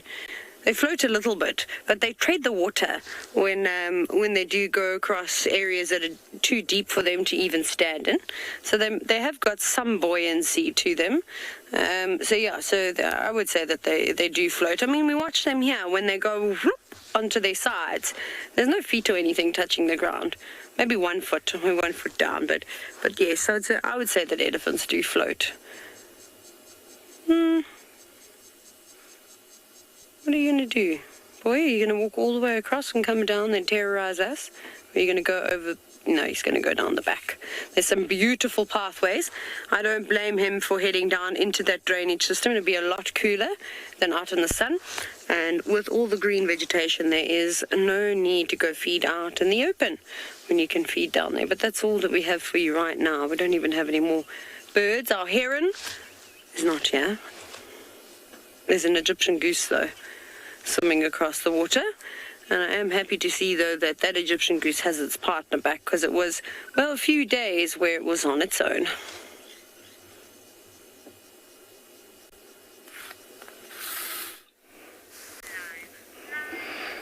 All right. I have the meat manager here. Spotted hyena, I call them the meat managers because they don't play with food. This one looks like a very big female. I think she comes from the Olololo clan. She seems to be on a mission to go somewhere. I don't know where. She stopped a few times to try and sniff something that I cannot see, and then she is moving on with her business.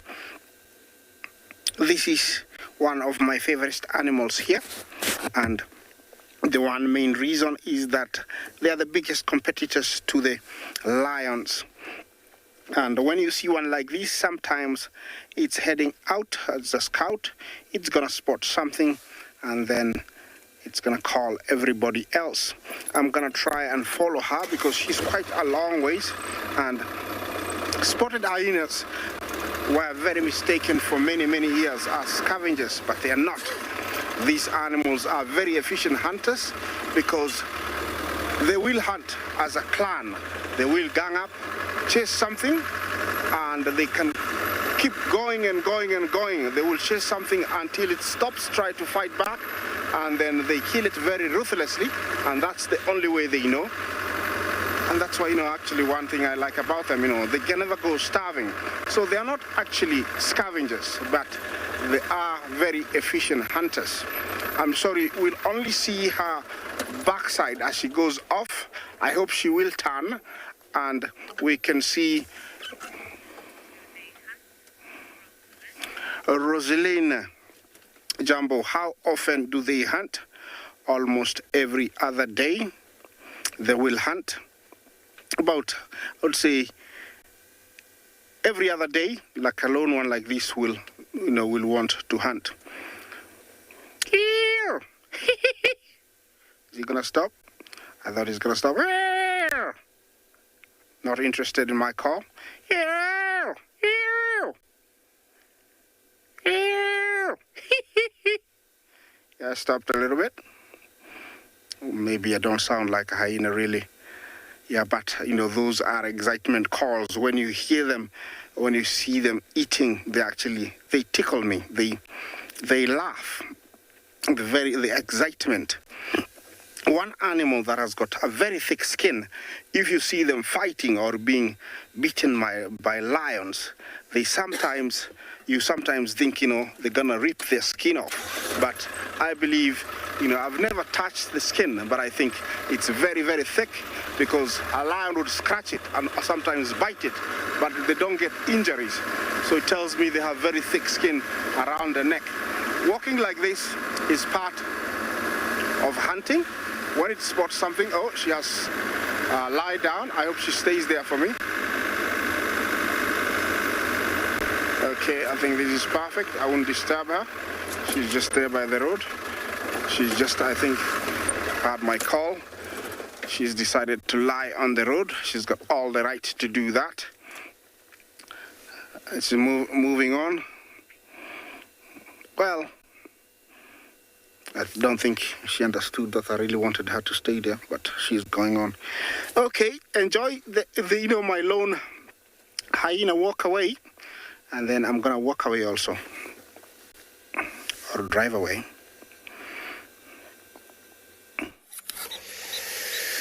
Good luck, Isaac, again. So, I always say I'm gonna leave this dam, but since we talk about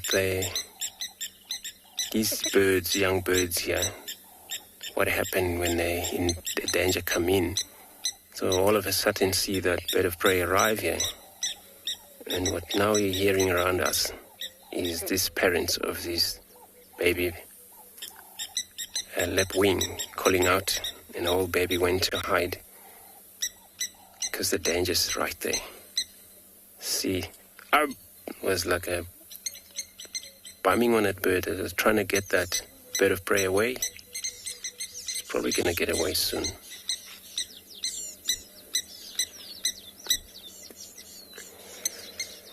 We can just take a moment of a last silence over here, just to listen to these all alarm call.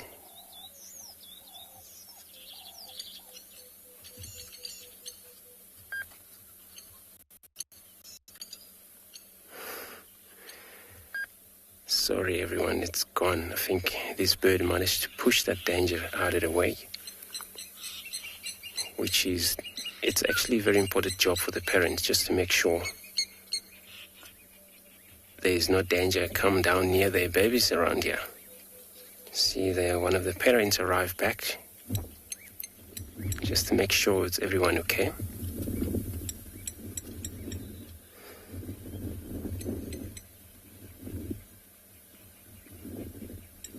A lot of a terrapin on the background as well.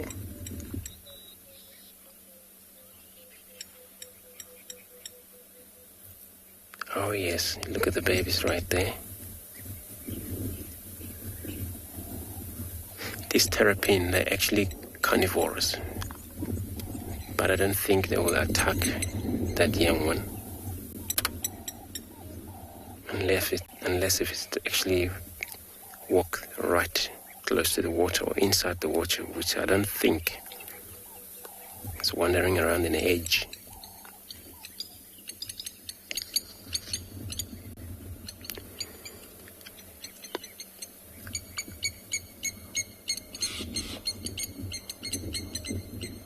The parents are off again, chasing that danger that is here, which I think could that maybe didn't fly far from away from us.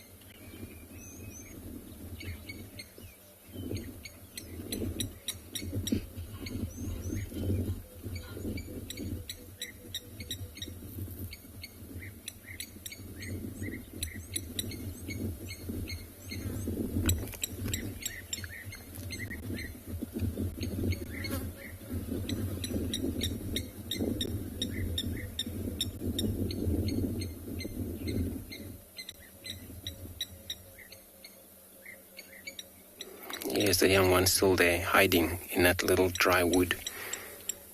And the mother just to the right-hand side, keeping an eye on them.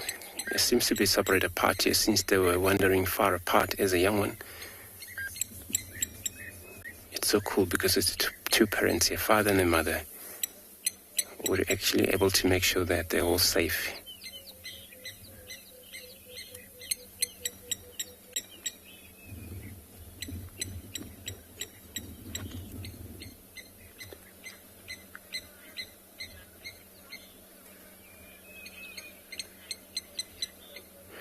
Magic jaguars. You want to know how tall this bird gets? That's actually averages height. I'm kind of not sure if I could call that. Probably 10 inches long or 8 inches long. Yeah, but that's its average size.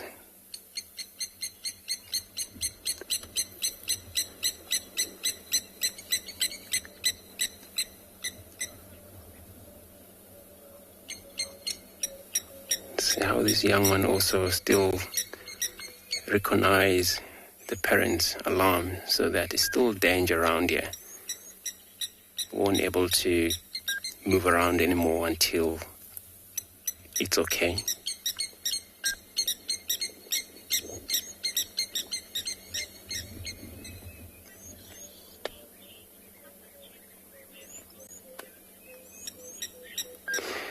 DG. Yeah, terrapin, they probably see that bird, I think. But, it's still out of reach for them. Mainly, I know they are carnivores. So, which they take anything that die in that water, as long as it's attached to the water, and then it comes as a meal for them. And then I never actually seen them attack anything from the bank, especially these birds that's roaming around in an age here. But yeah, they mainly go something that is very static, also died in the water. And of course they'll go feed in that. Anything. Meat, or eat meat, ticks. They groom hippos, they groom buffalo. Anybody come lie down inside the water. Right, so now I'm finally gonna move on now, leaving this bird.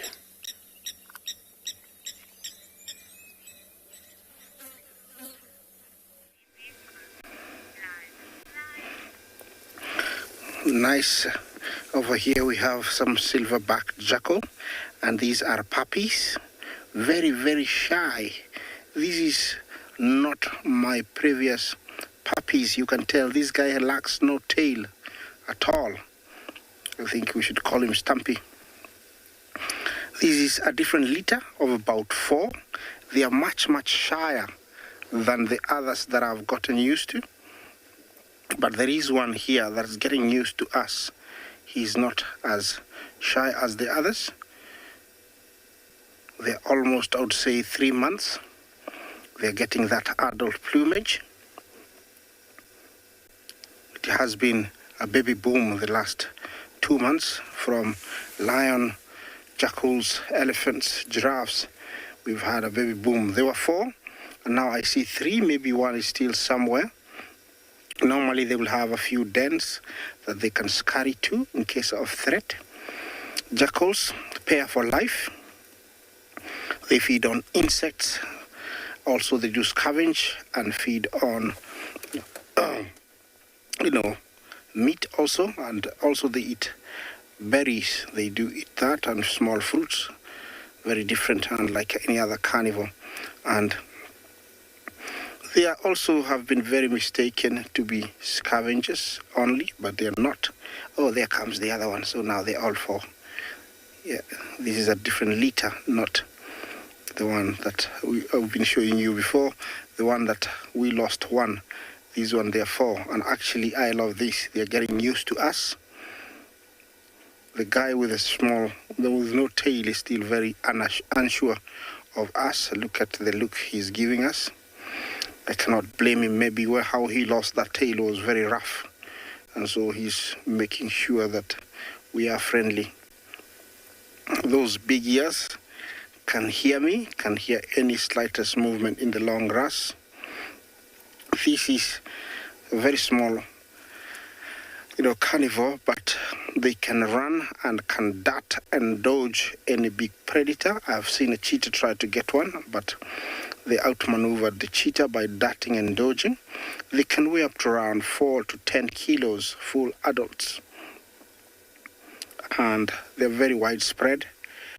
Anywhere where there's the ecosystem is conducive and good, they will be found there.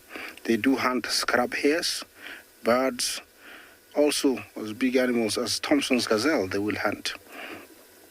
Normally the parents will leave them, head out foraging, bring back food. They swallow it, they come and regurgitate to the puppies. This is so nice that we can see all 4 of them. This is a different litter. Soon and very soon, also they will start following their parents. And then maybe in another 4 months, they will find a mate.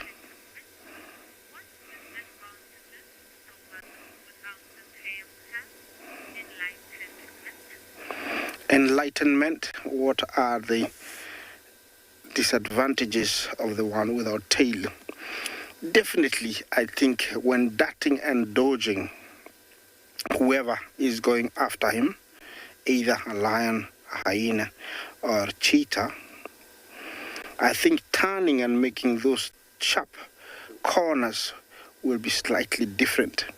It might either fall a few times before mastering how to keep up with the right speed so it can turn and not fall, but definitely I think running and turning will be slightly affected by the lack of tail. Yes, this is the first time ever that they're getting used to the vehicle, so thank you very much for joining me. Look at this one, they're coming very close. They're still very wild, not sure, but this is the first time. I have seen them about 8 times, and this is the first time that actually they're coming towards the vehicle. So cute. I cannot be able to tell you the exact gender. Oh, I'm gonna throw up. Got a bad tummy. Swallowed something bad. Yeah, when they want to throw up, that's the kind of look they give or behavior they behave. Or maybe it wants to regurgitate a hairball. Definitely wants to get rid of something.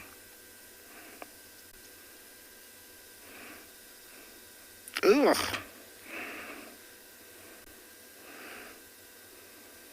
Definitely something came out. It wasn't solid, it was runny, liquidish. So definitely it feels better now. Look at how close he is. He's right here outside the vehicle. If I put my hand out, he would run away, but he's just right close to the vehicle. And the others are not very far off. This is what happens with wildlife. When you give them enough of your time, they can really show you a side that will amaze you. And this is exactly what has happened with these beautiful little puppies. Of course, the adult ones will never do this.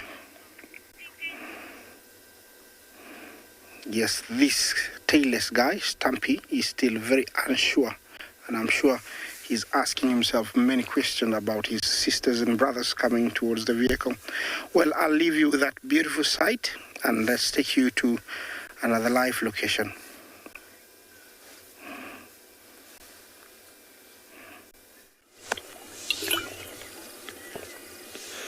Well, I'm particularly parched, just as these buffalo are now. This is the breeding herd that has actually lived on Pridelands for quite some time now. There almost hasn't been a day for the last few months where we haven't seen them. It's the same group that Mr. Tungsten, a buffalo that unfortunately doesn't seem to be able to retract his tongue back into his mouth. He's sometimes seen in this herd, or he hangs about with the boys. But we shall try and check the entire herd to see if we can find one of our favorite buffalo bulls. Yes, here at Pridelands, we find other animals than leopards and lions to become our favorite characters, which is quite cool, I think. Well, in my opinion, anyways. Right. They're slowly coming in. This is literally just the start of the herd. There should be quite a few females there with the youngsters, the pathfinders, that normally lead the way, although I have no doubt that every single one of these buffalo know their way towards Ndlovu Dam. And again, not afraid of the water, diving straight in. Maybe not diving. It would be quite funny if a buffalo dived into the water, though. Dove into the water. Sorry, again, English not my strongest point, unfortunately. There they are, they're the little ones. Come on, little ones, sit down. You'll feel much cooler if you do. But we should see quite a few different types of interactions here. I can imagine that the terrapins, so those reptilian-like tortoise turtle creatures that live in these murky waters, will be racing towards the buffalo, especially the ones that are now sitting down in hope to pick off a tick or two. And then we might see the oxpeckers that are all on the backs of the buffalo, probably hop off of them and either drink from the floor or dangle from the nostrils of the buffalo. So lots of things to look out for as these beautiful beasts make their way down to the watering hole. It's lovely, though, with those tall apple leaf trees, though, in the background. It's quite a dramatic scene, don't you think? It's a very pretty dam. There is an old concrete reservoir that I'm sure you've all seen every now and then. Hopefully at some point that will disappear. There is no use for it anymore, because of course there's this area that fills up quite nicely that's from when this was once a farm.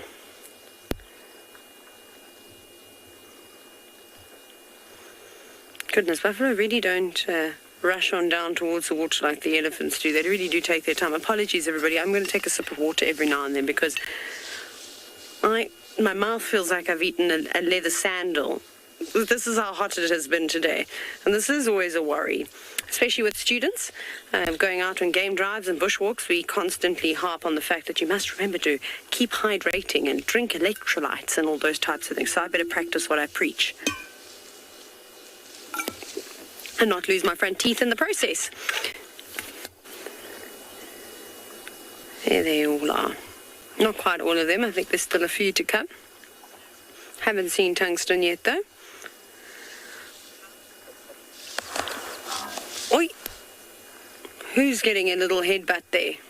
I'm sure you must have heard that. Wow. Buffalo are quite vocal. You always hear them mumbling and grumbling and those types of things. Very chatty. Normally hear them communicating that way. But with there being quite a bit of jostling, and of course they must all sit on top of one another, which I find ridiculous, especially in this heat, and the fact that Ndlovu Dam is so large that they could all spread themselves out quite nicely. A horn every now and then gets poked into a place it shouldn't be poked. So this is what they always do. They come down, they have a drink, they just sit very quietly, and then just before they leave, we'll hopefully see some of these big old bulls like that fella. Ah, there we go. We're going to do exactly what I said right now, and he's going to roll around in the mud, which is quite cool to see. Because buffalo don't really look like the most playful creatures now, do they? Especially when you're staring at them. They're kind of very serious all the time, down to business.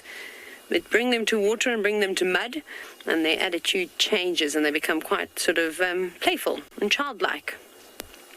Not that they can roll around very well. I mean, they try. I think with all that weight on their head, neck and shoulders, it's quite difficult for them to do a complete rollover, like a zebra might. We'll find it infinitely easier to do something like that. Come on, boy. You can do better than that. You're not even trying this afternoon. Yesterday when they came on down, they were so excited. All of them turned this beautiful, slick, golden color. Well, if mud could be golden, you know what I mean. It was so lovely. And that afternoon golden light just catching them was really quite special.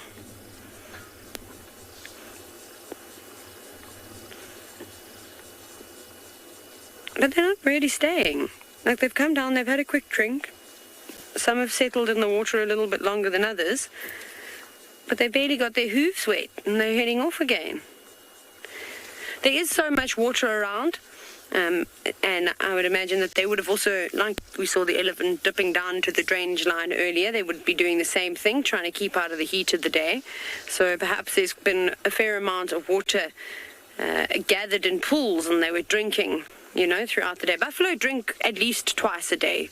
Early mornings and later in the afternoons, especially in summer and winter, that might be maybe just once a day. But if, like I said, if there's water around it is hot, the animals will drink whenever they can. But I think from here we might do a little drive down past Leopard Dam just to see if there's any action happening on there. Who knows what else we might find.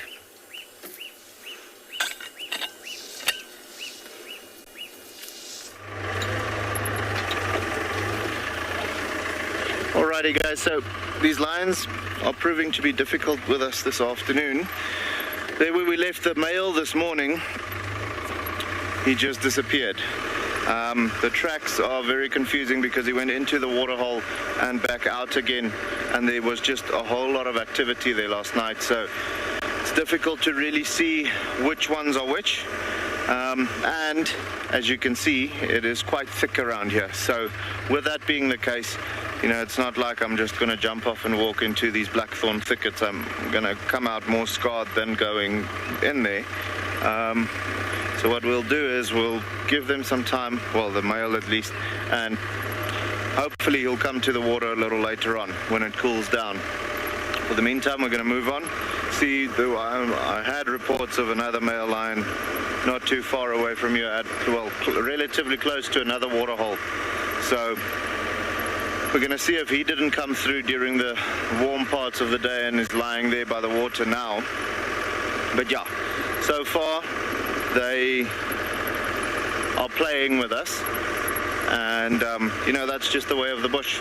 It's always good to get challenged every now and again. It can't be easy all the time, but we're hoping that that male that we had this morning will wake up soon and go and lie by the water, or we'll find them doing something a little bit more like patrolling his territory or something like that. Even if he just vocalizes for us once so that we know in which area to go in, because obviously we won't also just drive into the bush because we think he's there. So yeah, for the time being we've left those tracks now, literally just now, and we are going to head to another waterhole to try and see what's going on over there, see if that other male didn't come through. We know where the northern pride is, but unfortunately, guys, they are in a valley where there's absolutely no signal, so we won't be able to broadcast from there. They made a kill over there, so it would be nice if we could go there, but unfortunately we won't be able to show you that.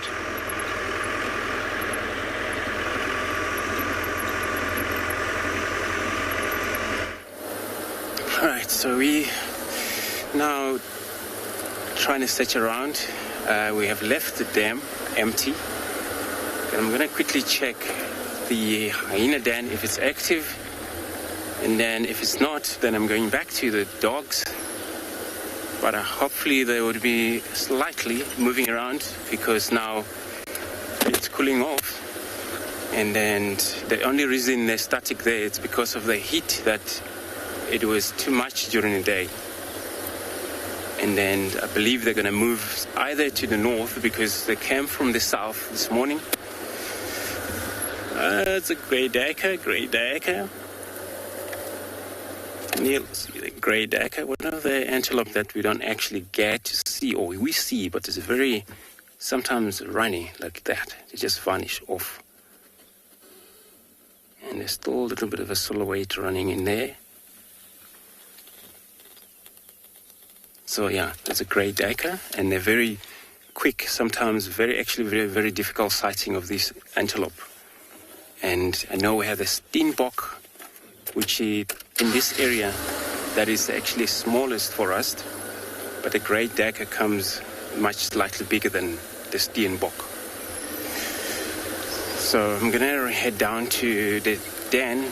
Hopefully, if there's anything there, then they're probably going to be outside of the hole, because should be maybe higher temperatures inside of the hole.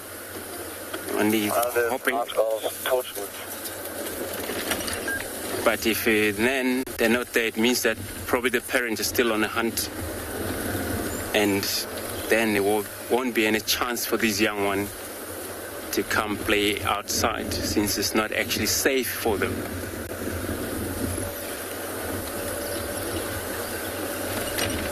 Only come out when the parents are there. They have to receive a specific call, and this is when they know for sure it's safe for them to come out.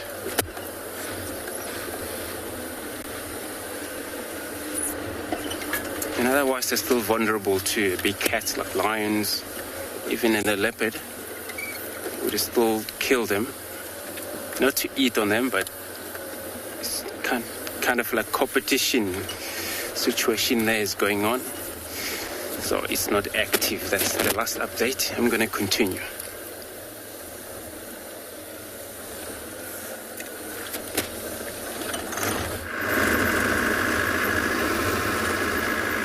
Well, we're still in search of the cats. I know they're somewhere, but looks like I've lost track of where they are, so I'm still looking. They could be anywhere. Specifically, I'm looking for the males, or Lalashe Kijana.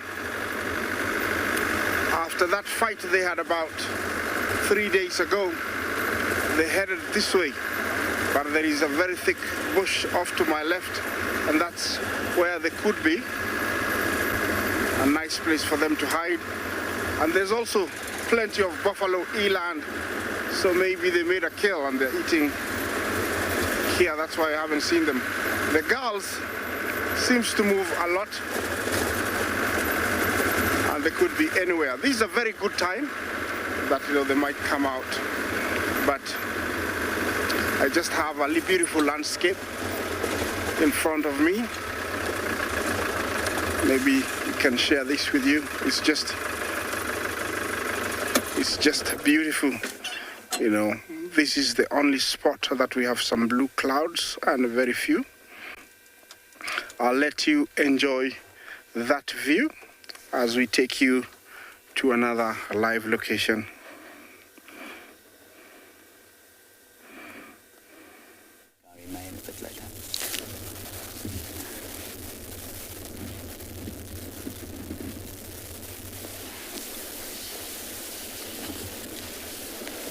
No, I can't even get a radio signal.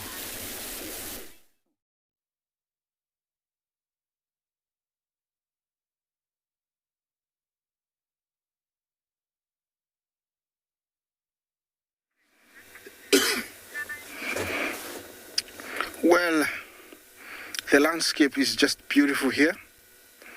I hope you can enjoy as we take in a few noises and some quiet time at this time of day.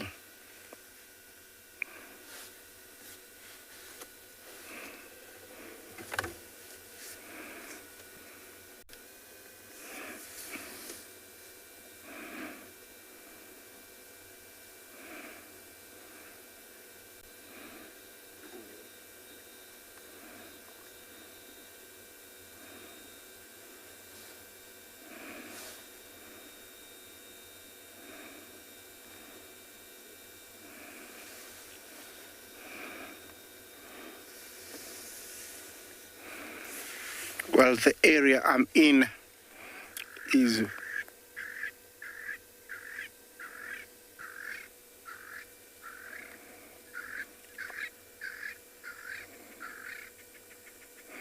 it's very quiet apart from that a redneck sparrow that just called. There's a few frogs and a few crickets.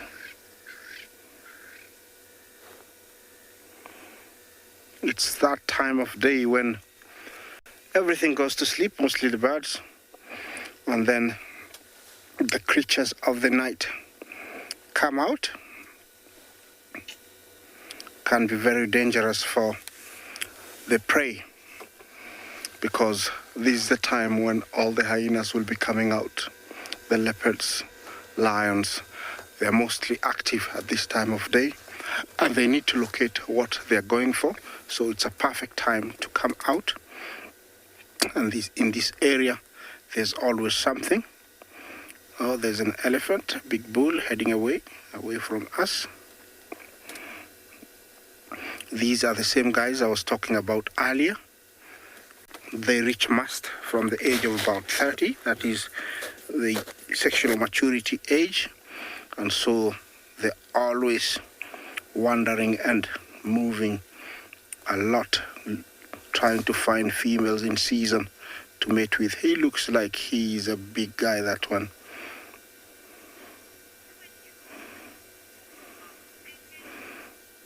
Yeah, and he's got a mission to find some females, and she's heading in the right direction. Well, enjoy that sight as I move on.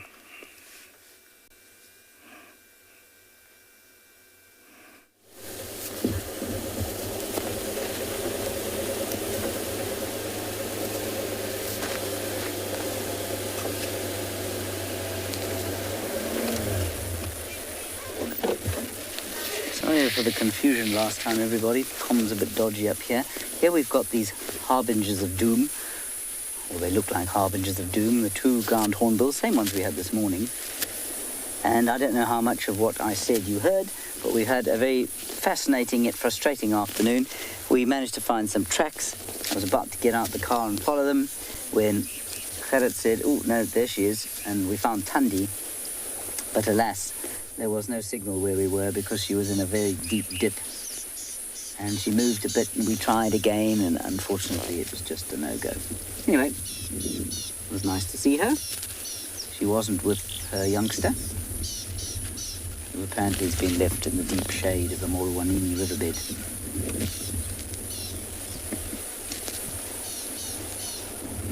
These chaps are patrolling around. It was funny, we came across them and a herd of impala, and the impala were looking at them with ill ease, I must say. It wasn't like they were particularly pleased to be around these ground hornbills. And just in case this is your first sighting of a ground hornbill, they are in fact endangered birds. Extensive efforts to try and save them.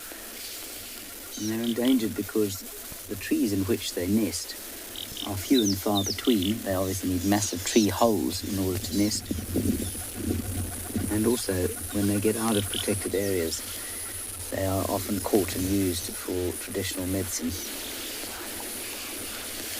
which is, well, sad, I think. Anyway, there it is. Looking for any kind of meat that they can find. Like with many birds that eat meat or flesh of any kind, they'll basically eat anything that they can overpower. These guys eat baby scrub hares. They'll take on tortoises, lizards, termites, frogs, murids, rats, gerbils, squirrels, what else? Shrews, elephant shrews.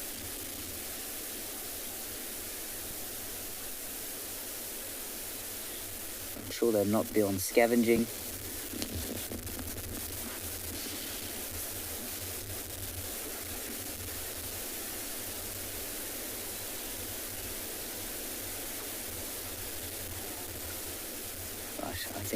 I think we're stretching it now.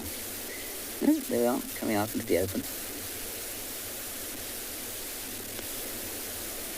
suppose perhaps one of the reasons that the poor things struggle like they do is that they're not the most sightly birds, are they? They are, well, they do look a little ominous. They don't look as cheerful as a hyacinth macaw, for example.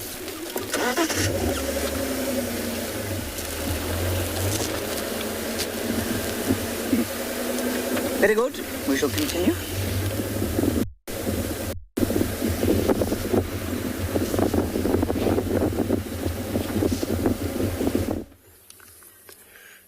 All right. We're back here, everyone. Back to these dogs. See how they now started to run around. Probably maybe it's all about now the young one begging for regurgitation from their parents.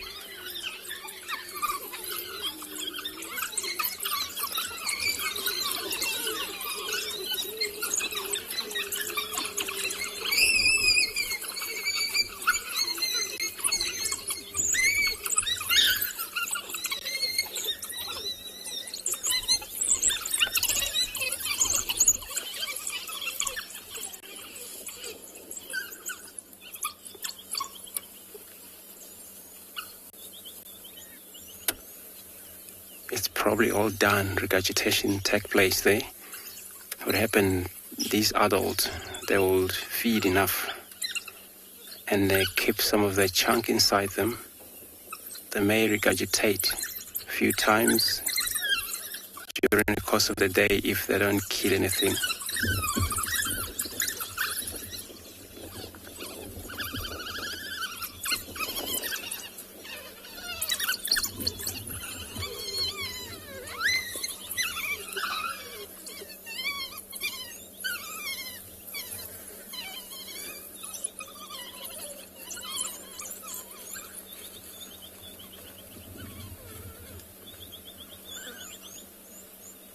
Defecation, urinating at the same time. This is one of the young ones. So taking care of these young ones, everyone responsible here, all the adults. This one is going to the mud. Sure. Sorry. Probably after that heat take place, and they don't mind going into very puddle of water. Get wet. Hyena would do that as well. Just cool off.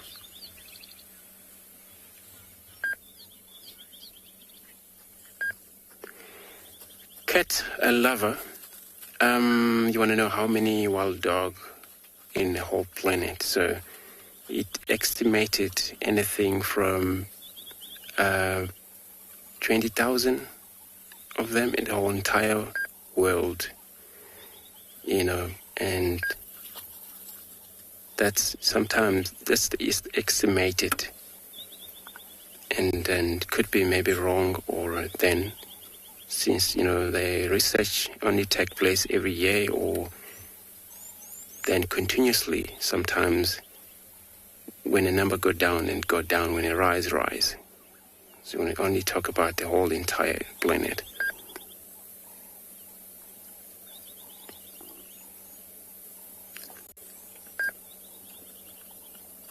This young one all just went chill off. All you see these big ears, just like a vampire, but provide great hearing.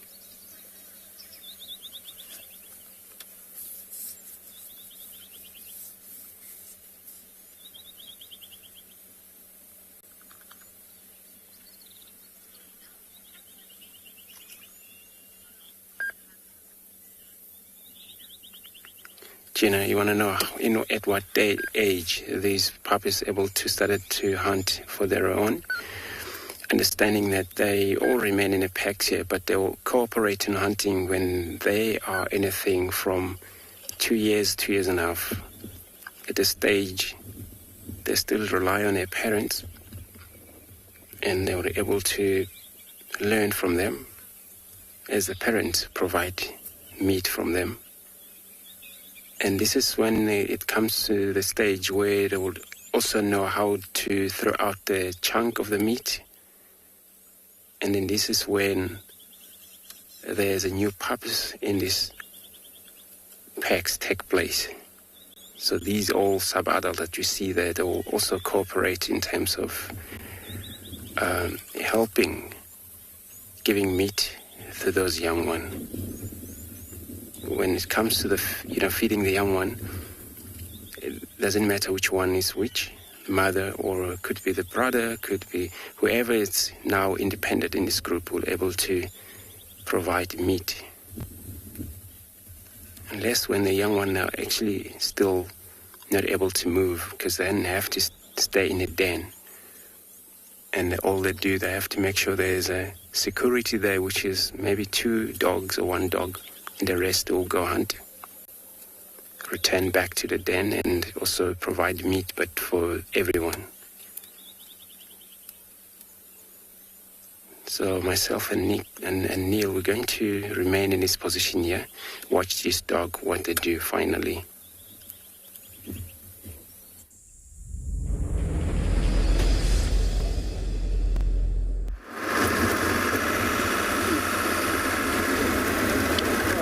All right, still driving through this beautiful landscape, and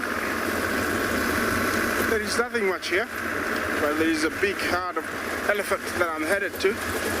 Hopefully they will be close to the road so we can get to share them with you, but the temperature has sort of dropped a little bit, and I'm gonna be putting on my jacket soon. But it's still very pleasant, and it's just the best temperature for this time of day. The rain has sort of headed off towards the escarpment, so I'm nice and dry here. Did I lose my elephants? No, I can see them. Maybe I'll stop right here and we can share. Such a beautiful sight. It's just a beautiful sight that we have here of the elephants down there. You might not see them, but they are there, big blobs. Over there, look at them. Looks like another big herd that just came out of the forest, and they want to come out into the plains. Yes, that's a very big female over there. And also we have Impala in participation. Looks like he's the lost one or the antisocial one. because he's all alone. But it does happen sometimes. They get separated, and so they're alone, and that's why he's here.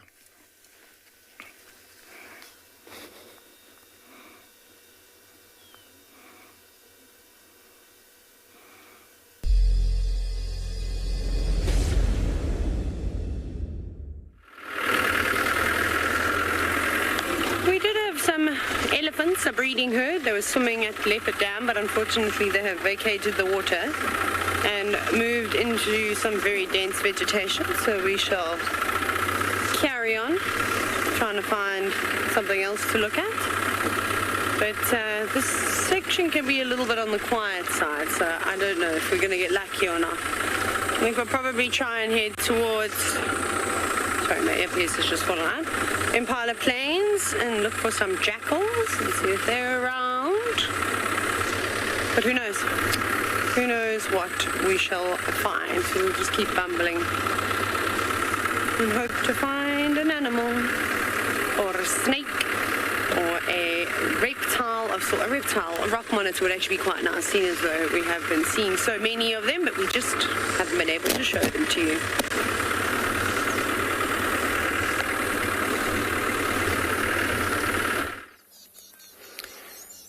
Good luck, Taylor.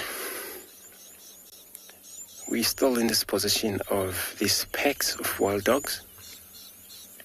As you can see, everyone now all settled down. Since the parents have thrown out a little bit of a chunk, but I don't think that was enough for this whole young one that are there. And that's why they were able to push too much on hunting again after this resting period they have taken all day. And they would actually gain a lot of energy for that, or makes them move around too much. Once they actually get able to get mobile right now, they will be really pushing too much on running around. Look at this one. It's one of the adult. And they operate such a massive distances. Sometimes they will stick around in the same area for maybe a day or two in a similar area. But when they decided to move on and then they reach far away, and sometimes we don't hear from these packs for quite a while. I don't think anyone was aware of that day around until they've been seen around here. Since they came from the south, it happens maybe they were either in Malamala or some of the other reserves are far south, and they can make it in one run to reach this far north.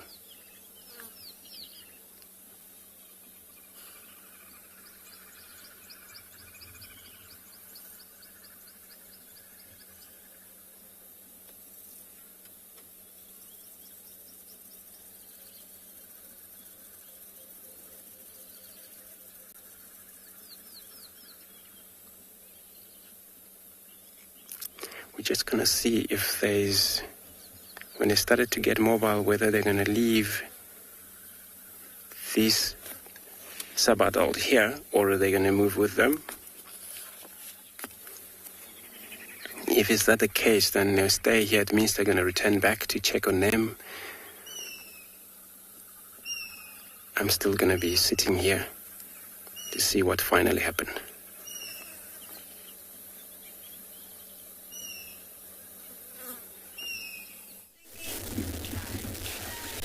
Here we have got some wild, I nearly said wild dogs, but they aren't wild dogs. They are, they were dwarf mongoose. The reason I was thinking about wild dogs was A, because Andrew's got some, and B, because their social structure and functioning is so similar to those of the wild dog. No, don't do that. Come on, stick your head out.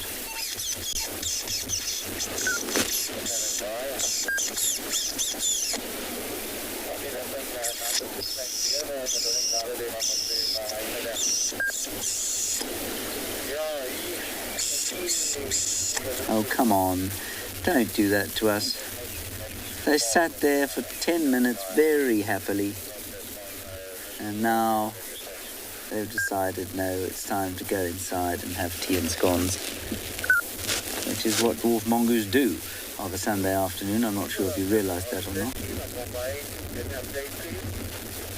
But that's what happens.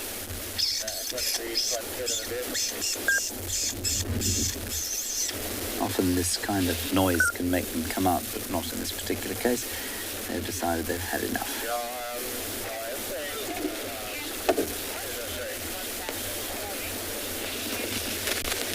Kim, I don't know if you're referring to me. I'm going... That's not a bird.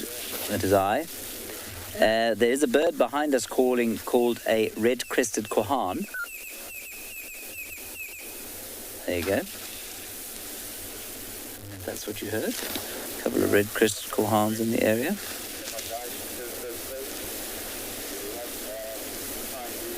But I'm afraid these chaps are not being particularly confiding. Just our luck, really.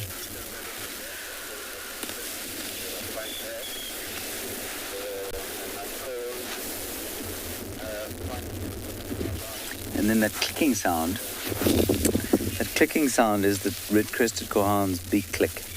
Although I often think it's coming from the throat. There you go.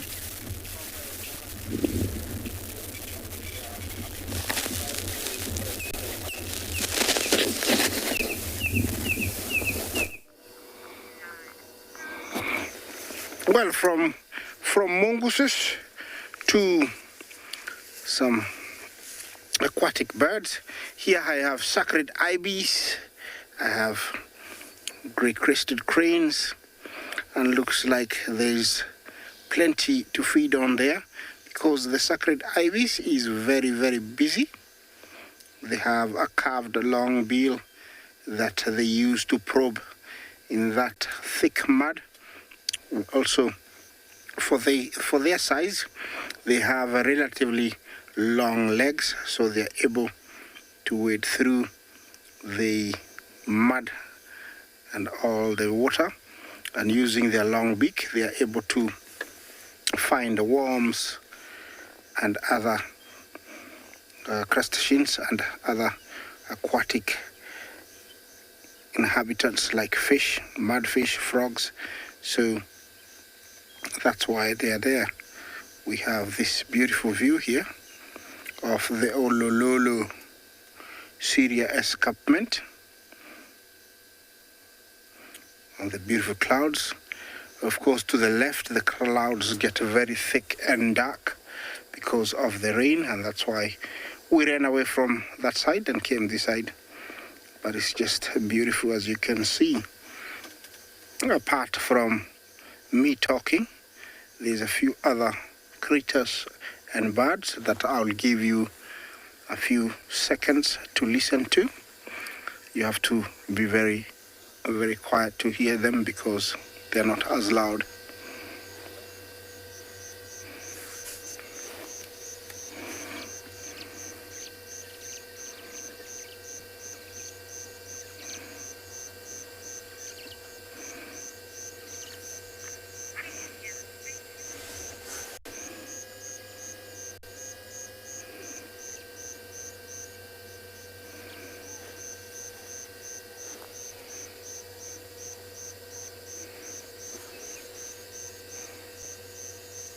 Well, they are not as loud. I think most of them have rested. They've tucked themselves in, but I could hear a shallow storako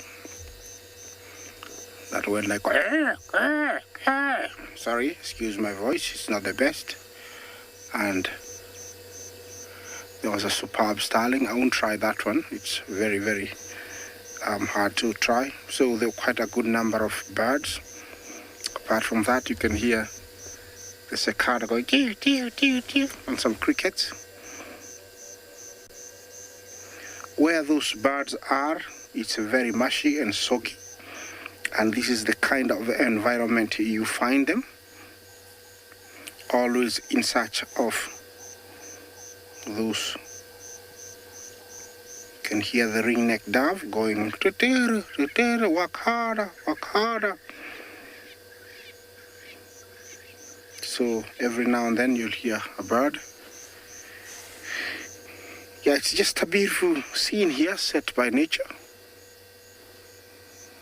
And the day is saying goodbye, and the night is saying hello.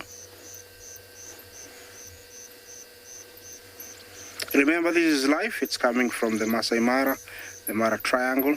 I also have the Sisticola. That's calling from a distance.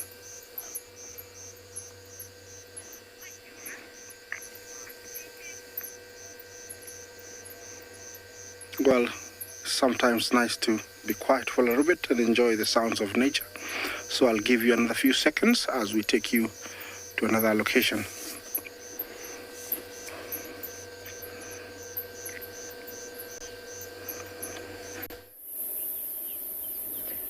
Isaac, I could not agree more. We are sitting here with a very beautiful scene. We've got a single male wildebeest out in this open plain, and we are just sitting and appreciating the bird calls that are happening around us. Seems like they are all celebrating the drop in temperature, as are we. So we are live here at andBeyond Phinda Private Game Reserve. My name is Kim, and behind the camera we have Craig, and we're going to be with you for the rest of the drive. So we were just driving around. We've been struggling to actually find anything in this heat, and we've managed to find a few rhino and things, but unfortunately the heat stopped us from filming. But now it's cooled down wonderfully. You can actually see a slight little breeze going through here, and you can even see how the animals have come out before this. You see them all lying down in the shade, and now they are back out. They've still got to feed, still got a few things that they need to do this afternoon. So just like this wildebeest, I think the rest of the animals are starting to creep out to those tiny little shade patches that they managed to find, and they're going to be starting to get a little bit more active now. It's such a beautiful afternoon. As you can see, those pinky hues starting to sort of form in the skyline. We've got a little bit of cloud cover that's coming in, and I think that's all a result of this very hot day. Quite a bit of evaporation's taken place, and now we're starting to get a few clouds forming.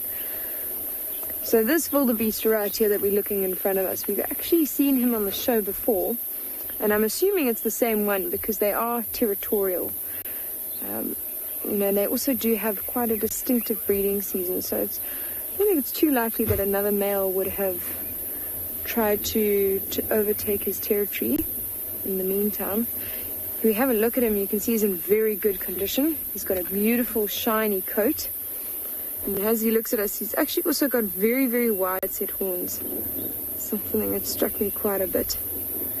He's got those beautiful stripes down the side. Now these are the blue wildebeest, different to the ones that you've been seeing in the Maasai Mara, which are the white-bearded wildebeest. Absolutely beautiful.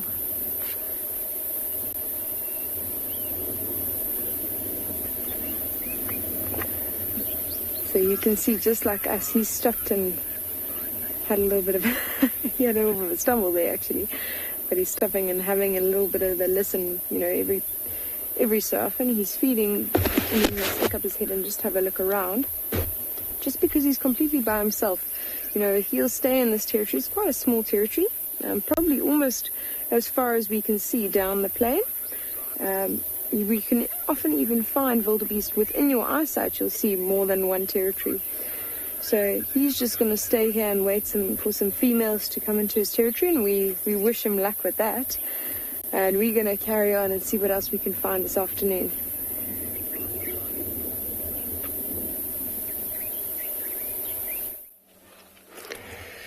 Good luck there. So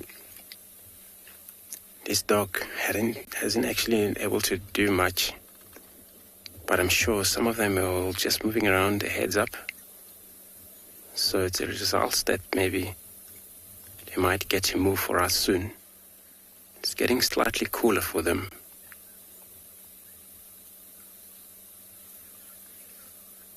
So probably tired for now, been lying down here for the whole entire day in the heat. And they still have to run around, able to practice their muscles a little bit. And that one is getting a lot of energy there, dragging dried branches. And they're all just going to join him or her. Looks like a female.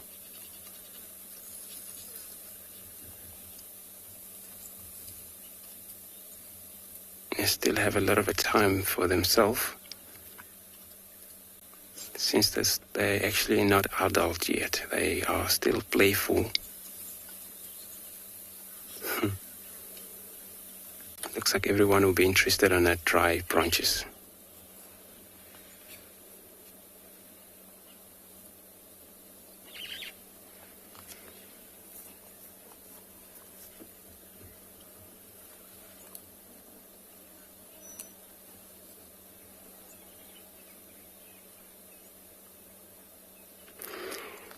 So even though they compete at this stage, feeding with their parents at the same time as they kill, but eventually for a turn, whenever the meat is done, they will push too much on their parents again to be able to provide more from their tummy, from their mother's tummy.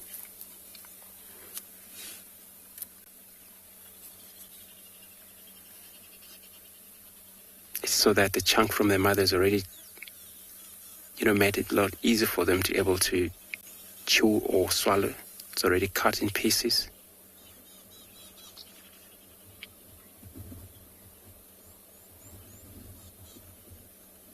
Look how beautiful they are when they're playing together. They call them painted dog, just because of their color they got, so beautiful, black and white and slightly gold a bit.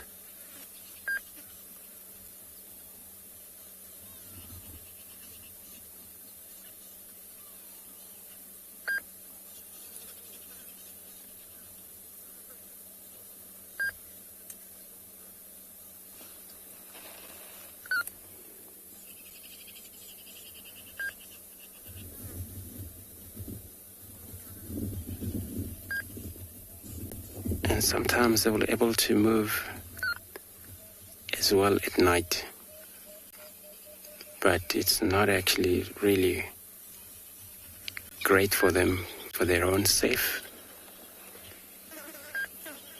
Looks like there is a steenbok approaching Neil. Looks like there is a steenbok approaching them from far distances. But we're just going to see if we can get that steenbok. It's probably making its way into this area. Past that. Further away, Neil, I think. Now they saw it. They're running after it. Sorry, guys, we didn't show you, but you can see already everyone is very interested on chasing it down with a steenbok. It's going to be actually, it's a two vehicle there. What we do, I'm going to take the other road and the other one, we're going to take the other road. So they probably started to get mobile from this point.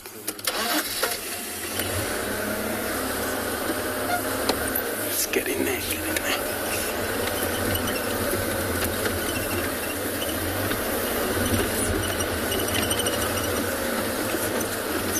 All right, let me see if I can keep up with these dogs. They're moving away.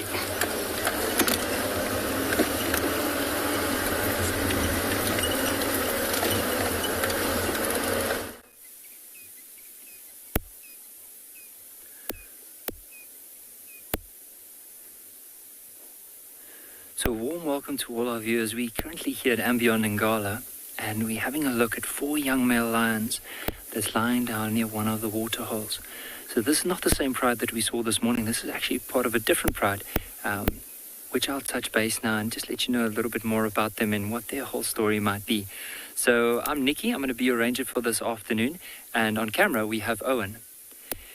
Now, just to give you an idea where we currently are situated on the reserve, what I actually like to do, let's just grab a map of the area just to show you where we are. So I'm just going to quickly scroll down to this page right over here. Now, this morning we saw that big pride of lions with the Birmingham Pride, and they were up on this side over here, so quite close to where that binoculars would be on this map. So this is the eastern side, this is the western side, north is up here at the top and south here. Today, we are down here, or this afternoon, we're down here at this waterhole right over here. And this is where, I'm just going to move it up like this. So this is where we've driven down to come and have a look and see if we can find these young male lions. And we were so lucky that they are actually near the water's edge. Now, have a look, especially the one on the far right. You'll notice how heavily they're panting, but look at the size of their bellies. So these young males are actually from a different pride known as the Mbiri Pride. And they've probably over the last few days came in. We'll quickly link and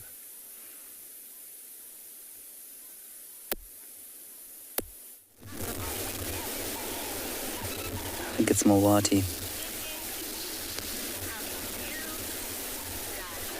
Okay, we've just spotted a male leopard who came trotting off the road here, and I didn't want him until... There he is. See his tail there. Now, James Richard, here's your ultimate test. Tell me who this animal is from what you can see there. How cool is that? Good sized male. I mean, from his reaction, I would have said Mawati, but I would have said he was too far north, but it could easily be him. He looked like the, well, cliched scalded cat, basically.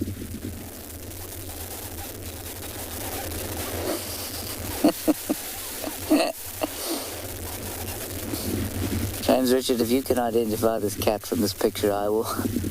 I already have an enormous amount of respect for you, but if you can get it from this, he will reach a new height in my estimations. He's not sure if we can see him, you see. Oh, no, he's going to sleep. Okay, now, our signal is not good here, but I'm going to try and move anyway. If you have to crash cut, Gwen, then that's what you have to do. I'm just going to try and get into a position where we can see him. See what he does.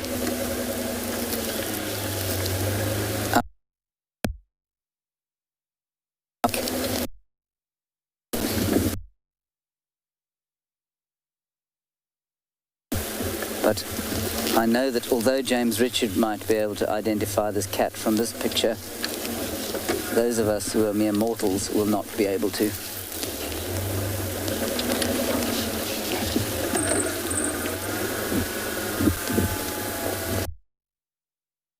Get any closer, I'm just going to see if we can... Because he got a fright. We're going to get a good view now. Okay, could you turn the camera quickly?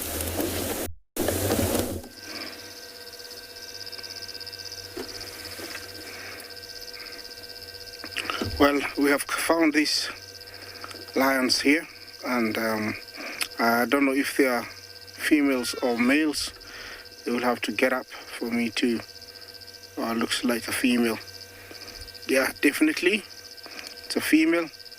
I would say these are the Olololo prides, and I've never seen them in this area. This is the end of the territory between them and the River Pride. So I think they have decided to come and try their luck around this area. The grass is quite high, as you can see. That's, I think, another female. And this is quite a good area because there is plenty of toppies and zebra. Oh, looks like they're very well fed. Look at their tummies. So I don't think they will be hunting. They're very well fed.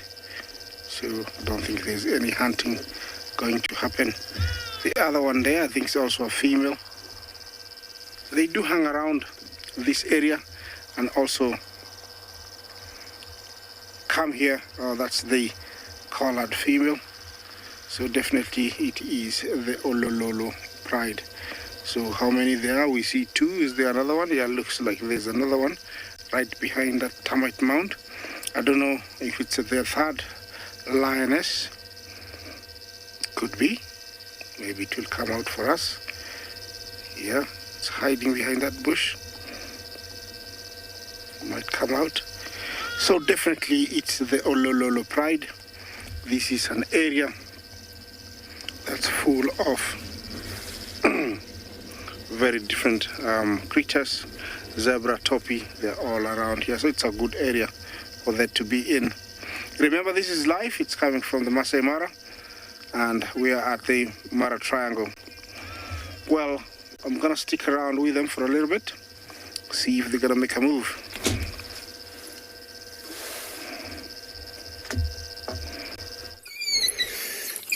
Back everyone into this area. Oh yeah, it was looks like their success. Looks like was a baby Ngala they got here. It wasn't steenbok from the distance. It did look like it was a steenbok, but unless if when during the chase these young antelope pop out and trying to run away from them. But you know, just a little bit of a skin that I saw. It's kind of like looked like was a baby, a Ngala.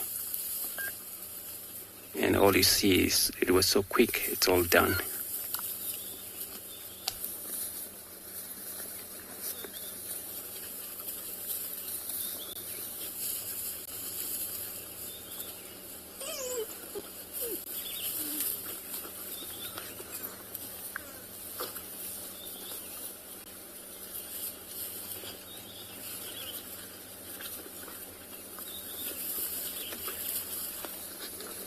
What a way of a start for them, able to where they didn't actually decided to hunt yet, but the prey species trying to approach where they were without knowing that they're there.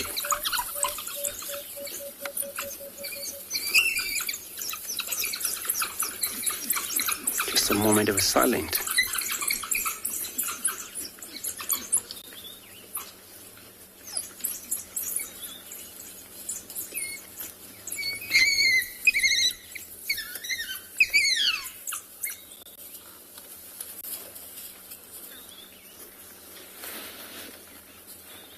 So I'm going to try reposition here so we get a whole frame there.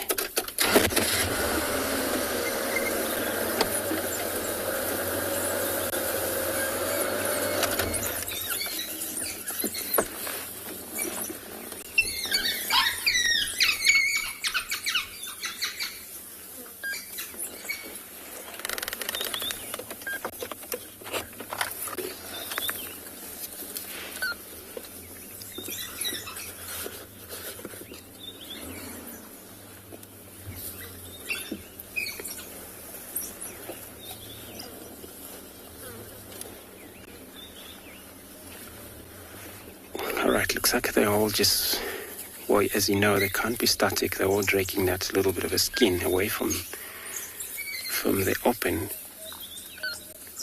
But if it's a chance we can able to reposition here, we're just going to see what these one that's still running around here.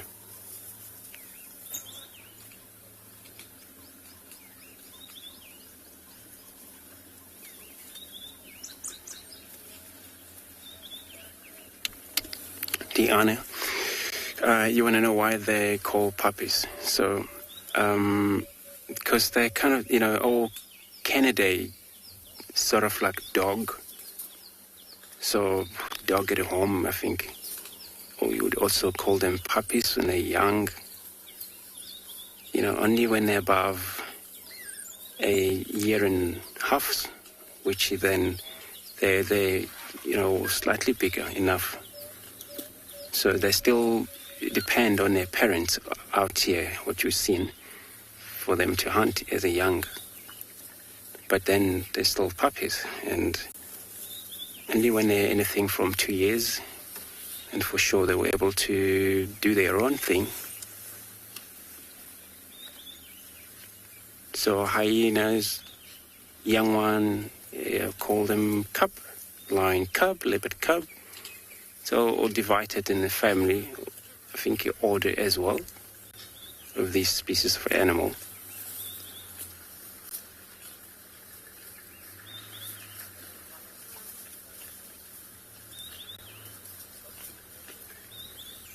They didn't actually run far. We're still in the middle of the drainage line here.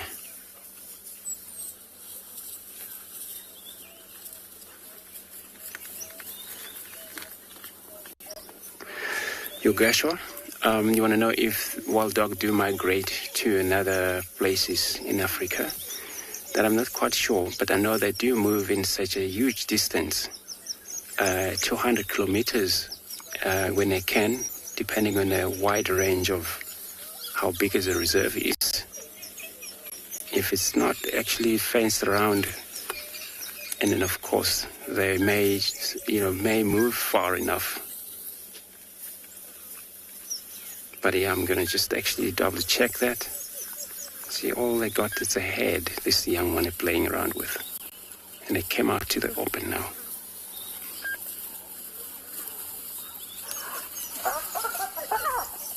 Oh, what you just heard, looks like there was a hyena in the background. Just another moment of a silence again.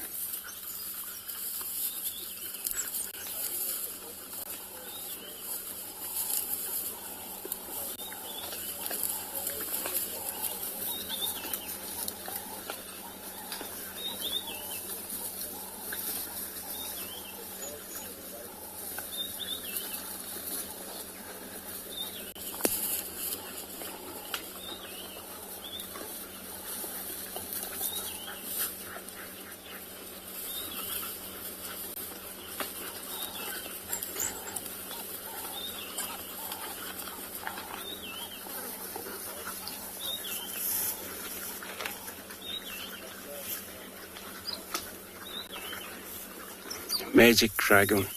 So you want to know how large a packs of dogs can get.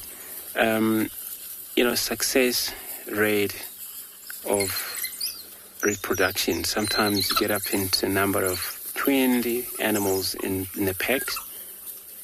Sometimes 60, depend. But, last time, I know it's been a while since I've seen 30 in the packs in this area. And then we don't see them anymore. So that's average number of packs, anything from 30 there, 35 possibly.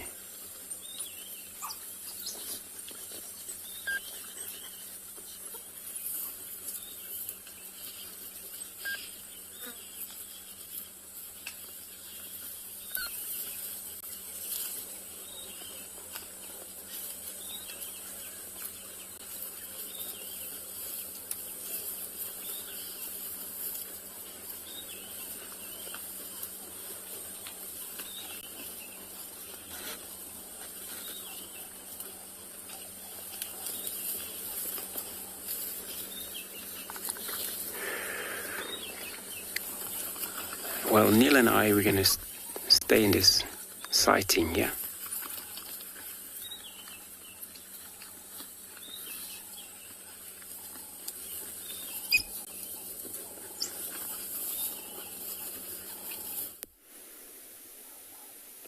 It must be such an amazing sighting to watch those wild dogs.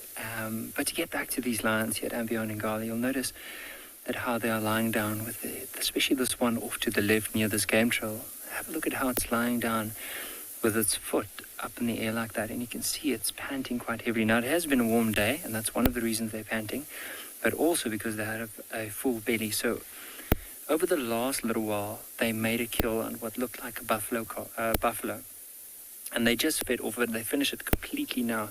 And after that, it came down to the water to come and have a drink.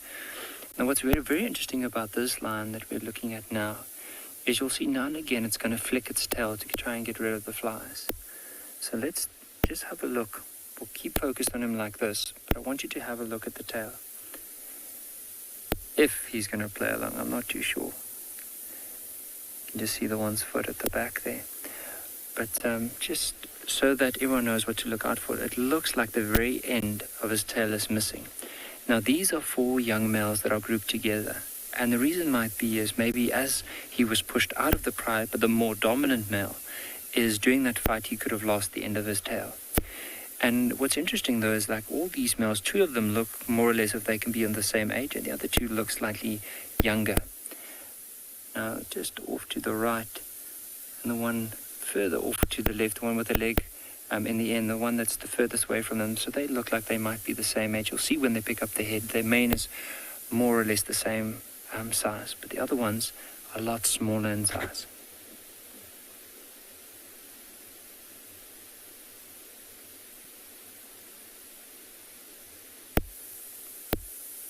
Now, just to show you the area where these lines have moved down to after this is, see how this one's also like breathing quite heavily. And even look at the mane around the ears. So I'm sure this male is probably close to at least 4 years old, if not older, maybe 4.5. But it's not as big as the males that we saw this morning, the 2 Ross males. But just to show you, so look at the nice patch of green grass where they decided to go and lie down. And it's near the water. So after the carcass went down, had a drink, eventually came down to this nice cool section. And just going to rest up here for maybe a little while longer while it cools down before they eventually start moving. Now, today was a really warm day. We looked at some of the temperatures, and it was an incredible 42 degrees Celsius here today. So that was a really warm day, and hence why these lions are still lying around and not wanting to move anywhere. Still, as we're sitting here, it's nice and warm. It's only slowly starting to cool down now. Look at the one just rolling around.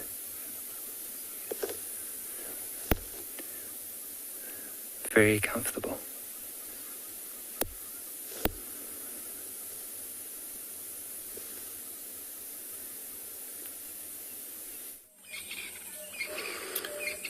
Great.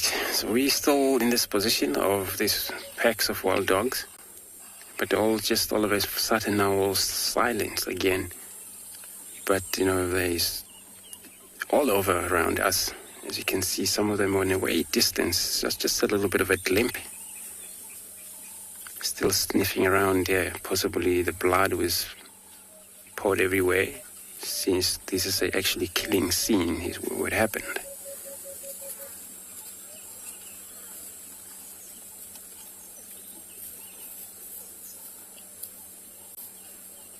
And the young one, all of them, they just hide in the background. All you hear is a noise is starting to pick it up again.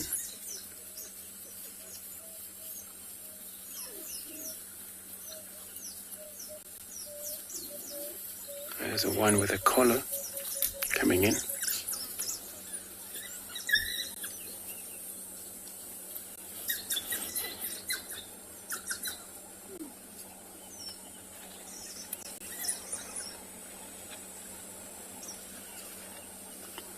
When it comes to a hunt, like we just saw back there, whoever spot their prey, get interested on that, everybody will actually aim on the same target and get very much interested on doing the same, chasing it down.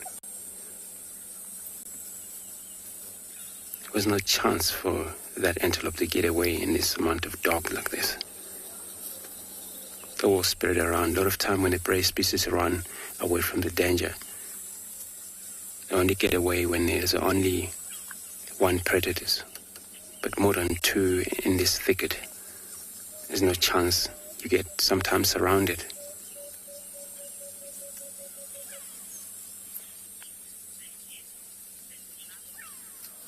Central, yes, they would crunch everything's possible there. Well, it's only young antelope that I've seen, so we're still quite a young, so it's quite a soft skull. I think they'll crunch pretty much. If they're left behind, could be that maybe they just like to do that, but it's quite soft still. They're probably going to crunch everything. Well, we just heard a hyena in the background. If there's anything left, hyena will deal with them. Which mobile in charge of that mobile? Remember, hyena, we're not actually far away from the hyena den there. I just checked with nothing. And it happened that young hyena was involved in this killing scene, just came in because of the noises that they were making, these dogs, since they were sharing that piece of antelope.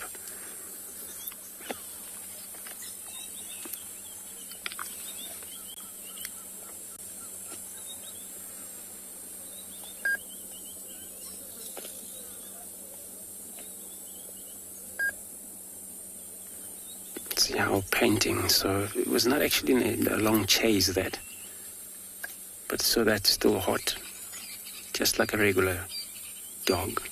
But he paint, salivate, paint, means that the temperatures rise in them. Even though the sun is dropping slightly down, the temperature's cooling off a bit.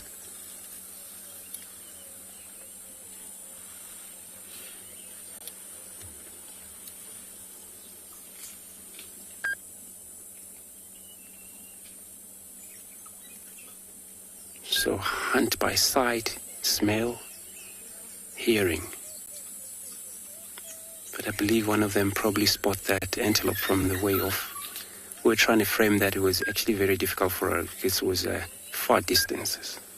But it happened, get spotted by one dog, and all of them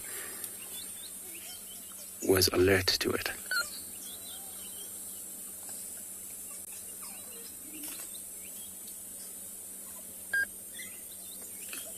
We were just talking about with their hunt there, what happened earlier.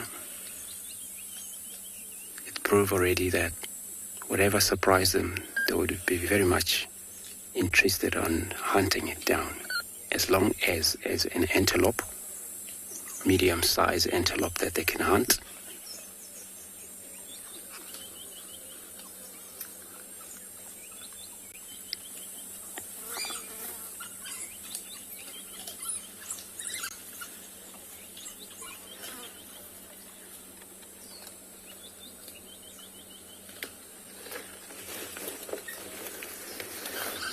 What a sighting, everyone. So it's such a brilliant to actually able to witness this kind of, we didn't actually able to physically see the killing, but we saw kind of begin of a chase, and finally we get to the scene here where the whole thing's happened.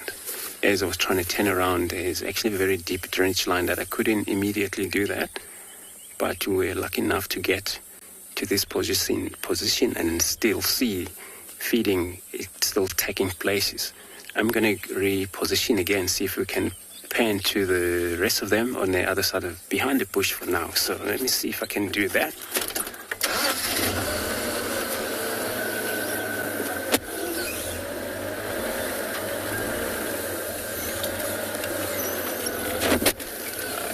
It's quite a narrow here, but Joe will be able to do something.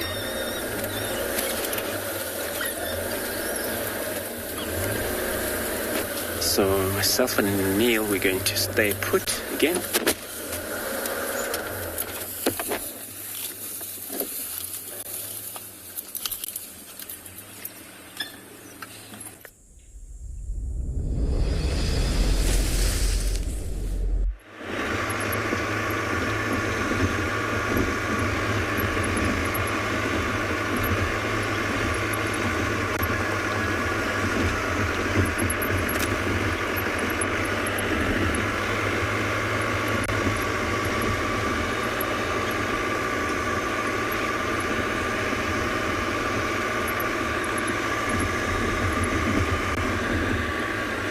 Guys, so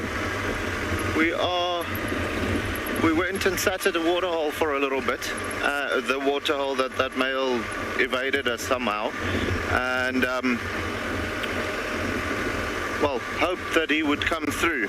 Tried to listen for sounds, maybe an impala calling, or birds being upset about something or so, but nothing. It seems like he's lying flat and he's not in the mood for moving, so it was, well, we didn't locate on him. So we were actually trying to figure out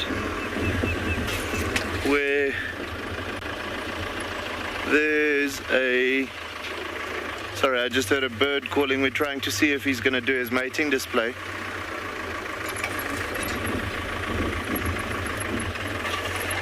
No. Red-crested coron, by the way, guys. that was calling, and we call them the suicide birds. So with that being the case, they've got a beautiful mating display. They fly straight up into the air and then they close their wings and they just drop. So quite cool. And just before they hit the ground, they open their wings again and, whoever waits the longest, that's the one that the female will choose. So yeah.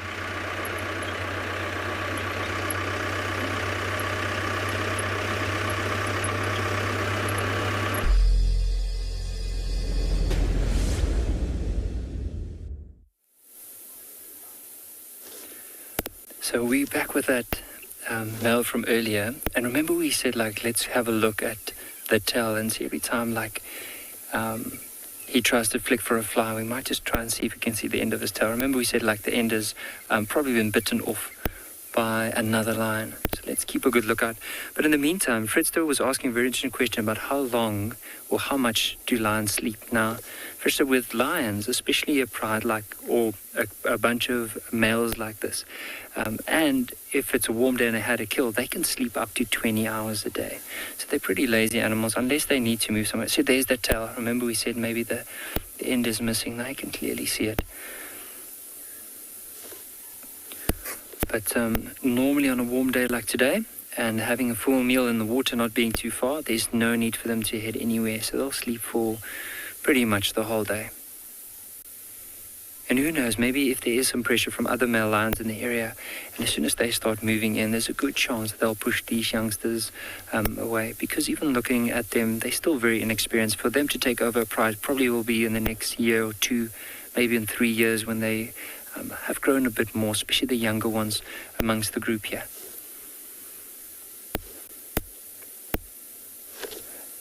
Now, look at this one even as well. See where the tail is? Just at the back of the rump, there's looks like a puncture wound. And that could have also been, remember that earlier we said the one was maybe as it turned around to run away, the tail could have been bitten off, but this one could also have been bitten on that back part of its legs.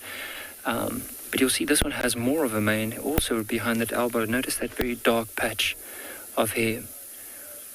And it's only when male lions roundabout get to the age of 6.5, close to 7 years, will they'll have a fully developed mane all the way around their head, underneath their chin, between their ears, and also that patch of hair behind the elbows.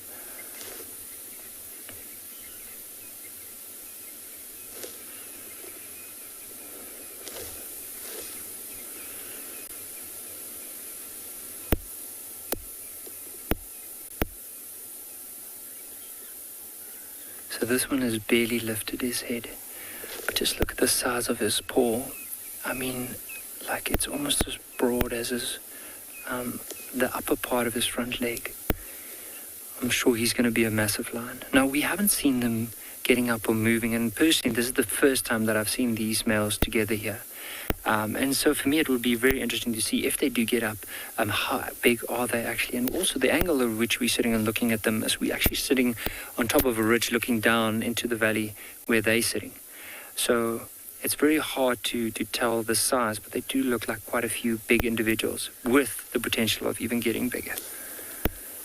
See this one here, it doesn't have a very prominent mane around the neck, also even that patch behind the elbow. But notice next to, if you follow the jaw all the way down towards the tip, notice that black mark on the jaw. And that's from him probably going down to the water for a drink earlier on today. Now, they were lying down probably 300 meters away from this waterhole this morning. And that's where they were left, under a big marula tree next to a buffalo carcass, which is finished by now. But then from here on, they started making their way down towards the water.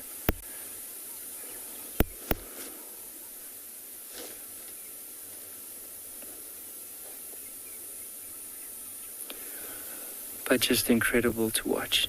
Now, like all the viewers, I would really love just to see, if they, as I said, if they eventually get up, so we can have a better look at them. Now, who knows, maybe even one day, because of their size and because of the fact that there are 4 of them together here, they might even settle down at Ngala at some point. However, but because of the youngsters amongst them and because they still look like they might be quite inexperienced, the chances are very good that the more dominant males in this area are going to chase them out. As soon as they start moving here, they'll feel that pressure and start moving away from this particular area.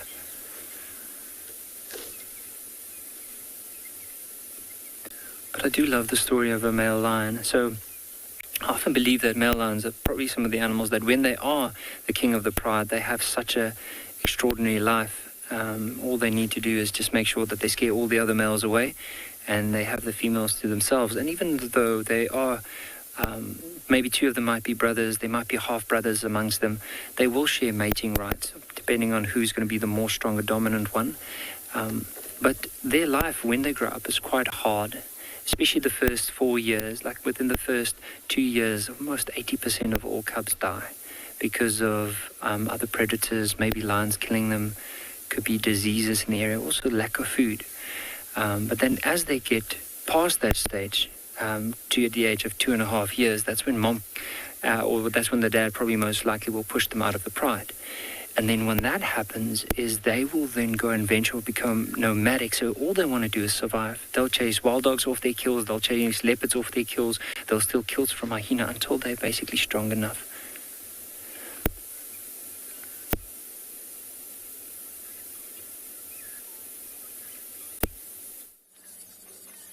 Thanks, Nikki.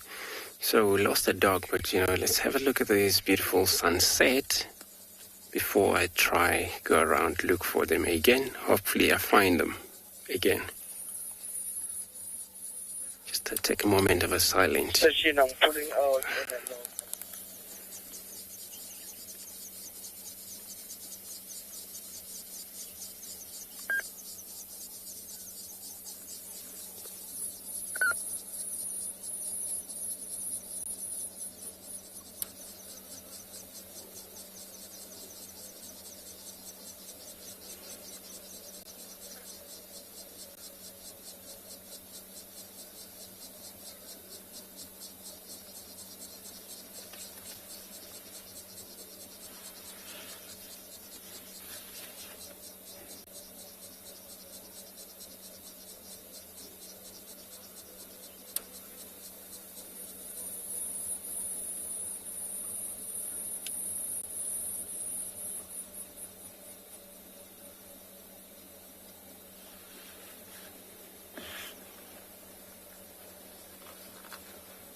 Great, so peacefully. All you hear is just the birds doing their final calls. And many of these birds that are doing a lot of call right now still, they know for sure they're going to have a lot of make calls for a finally communication, able to know their partners, which direction they might end up until the next day. So I'm going to drive around, see if I can find this dog before dark take place, or otherwise if we don't find them, we're going to carry on, look for anything else. Hopefully I find them. There we have got a hyena, as you can probably see. We've run out on a video. Now, we came driving along the road here. Oh dear, my microphone has come out of my hat. Oh dear. Oh dear. That is not good. I don't know where it is. Can you see it anywhere?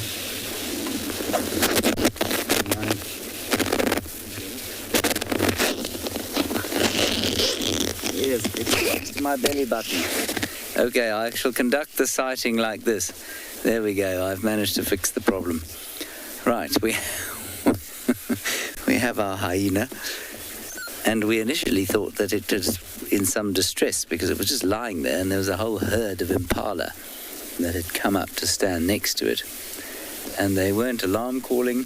We thought maybe it was dead, but it wasn't dead.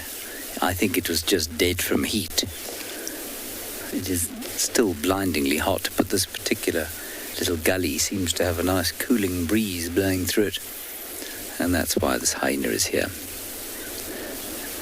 See how it opened its eyes there, as if to say,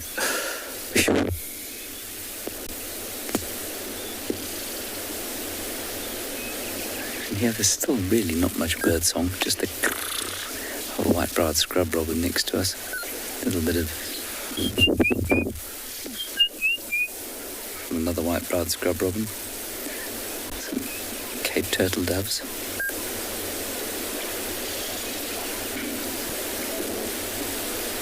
And a laughing dove.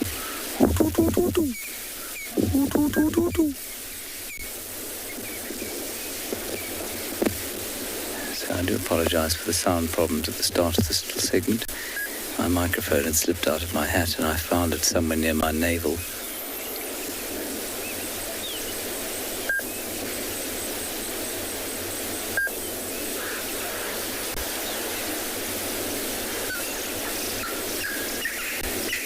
Franklins, and I think this chap will head off on the hunt probably only well after dark, and maybe even when it cools down a bit. Yes, it's getting sleepy. Getting sleepy.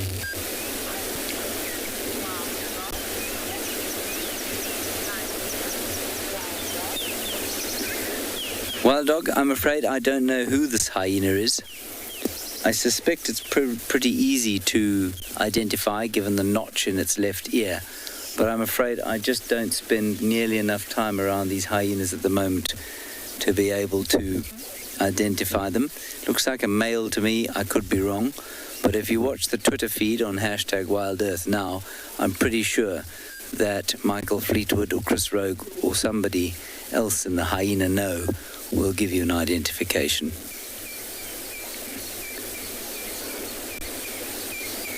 It's a bit skinny in the back, this one. I think it could do with a good feed. And it do with a good drink as well. How exhausting, eh? Tough day. Now, interestingly, we are very close to where Shudulu lost that one cub, near her den, and I thought I would just pop in and have a look, which I did, but as I got there I saw a duiker right in the middle of it, alive, not dead, no leopard attached, and so I think she's moved on with her cub from that particular den site, which I think is probably wise.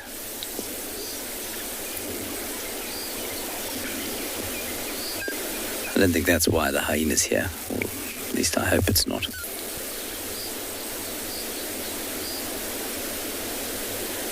But Shudulu the leopardess could be around here somewhere. I know there was talk of her being around here earlier.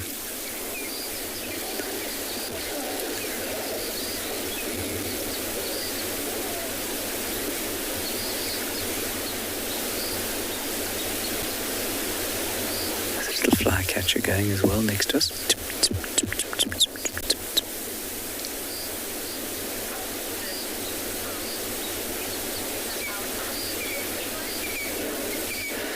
Bill, I did not figure out who the leopard was. I'm 99% sure it was Mulwati, the male leopard, from the way he was behaving.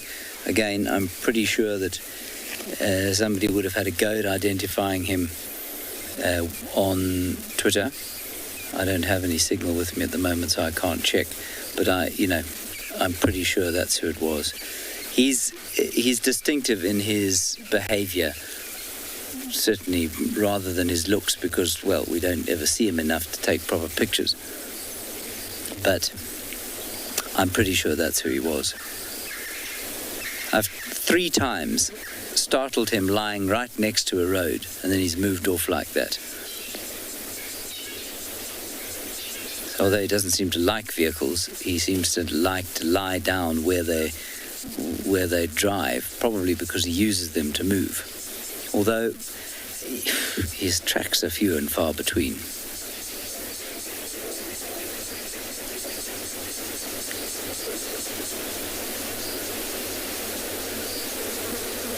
He just looks almost zonked with heat. Sorry, old chap.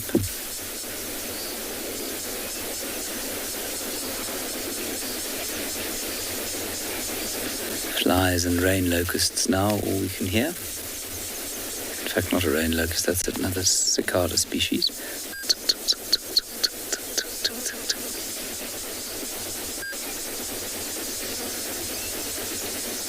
And he can either smell or see or hear something off towards the northeast, but not something that's interesting enough to make him get up.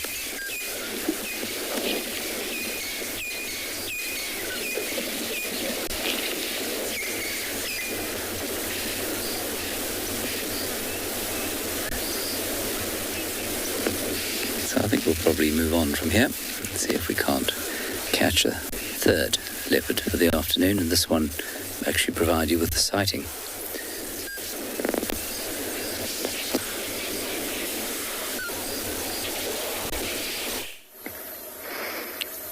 I'm not sure what James meant by a bird leopard, but that sounds like quite an interesting little sighting you had there. So when last we were with you, we were busy watching that beautiful wildebeest standing out in the open plains. We've been driving around and we just sort of stopped because this scene unfolding in front of us is quite breathtaking. So you can see we found a beautiful herd of impala, and they are just slowly feeding right out in these open plains. What's lovely to see is that most of them are in stunning condition, and what's very sweet is that a lot of them are heavily pregnant, especially see one that we can talk about. If you look at the one, she's just walking behind this big tree here, this big dead tree with the white stump. But if we focus in on most of the females' bellies, you can see how incredibly round they are. And we've actually had our first impala lamb of the season born on the 2nd of November. So we're starting to see a few of the females sort of separate from the herd.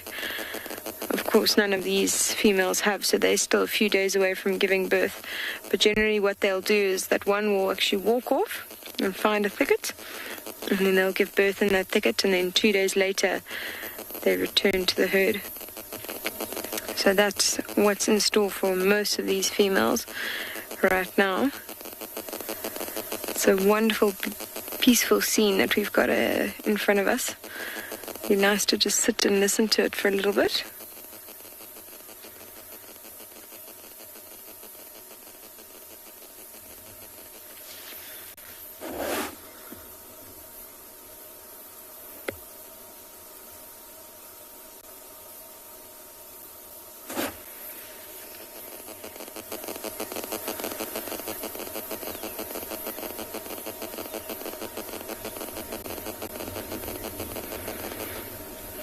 So we're going to sit here and enjoy this scene for a little bit longer and maybe see what else we can find.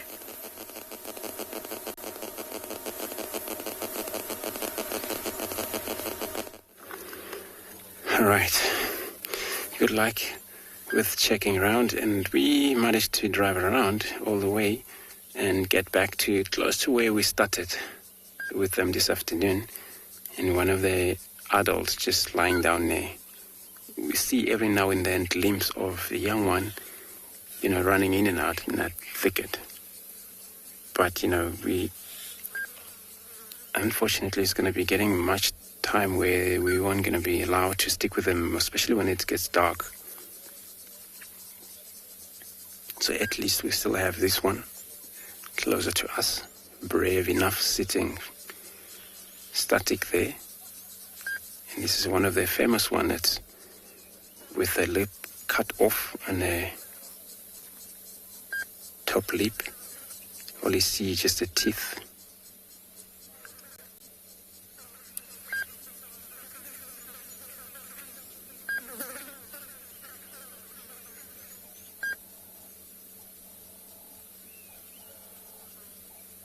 And I'm not sure if they're going to stick around here for a night, usually.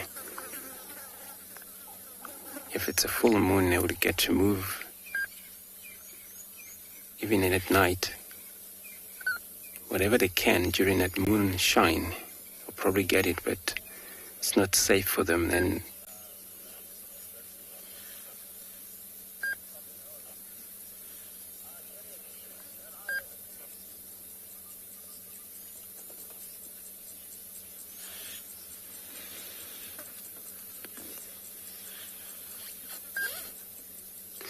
Arthur. So wild dog, they're one of the animals that there's so much energy they got. And then understanding from the, family kind of a dog, and then all the stamina they got, it's all energy, but built from the scratch when they were younger. But I think it's something to do with all different species of animal. They build with their unique kind of like reactions. And then the energy they pick up from their gene, from their generation, some species of animal. And that way, with the dogs, and that's why when they are able to take it serious on moving, sometimes they do that non-stop. And they do exactly what the dog do. And the only problem, I'm not sure if they're easy to be tamed, but yeah, that's, I think, I'm not sure. But they do kind of similar things. And then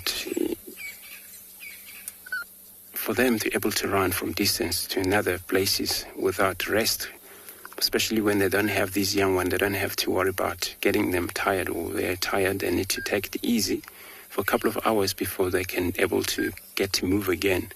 So then they're able to focus on getting wherever they need to go. So energy, it's for them. Whenever you see dog lying forever not to move, either sickness take place or injured. So, but otherwise, they have a lot of stamina, they have a lot of energy. We're in this group, they move as a group, a corporate hunter. As we've seen there, they actually share food. A lot of times, since they have this young one, they give whatever left for this young one to be able to eat. So it's quite a few vehicles want to come down here before this lock's closed, before dark. So I'm going to move, search. Hopefully I found anything else for you.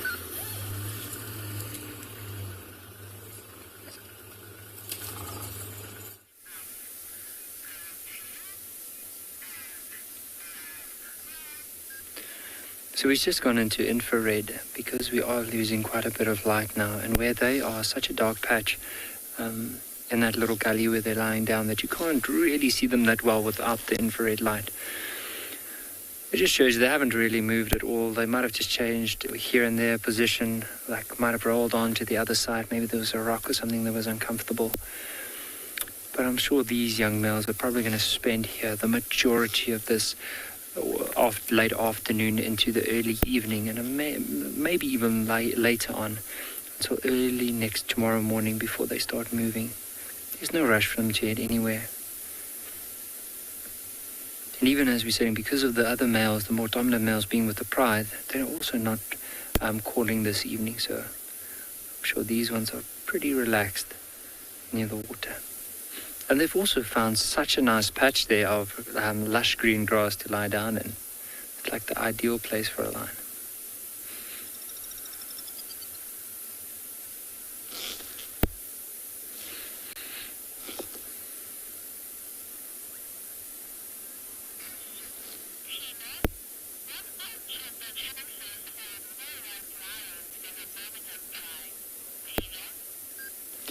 Tina, the chances are, you never know, like especially with the Ross males mating with some of the females now at the moment, that there is always a chance.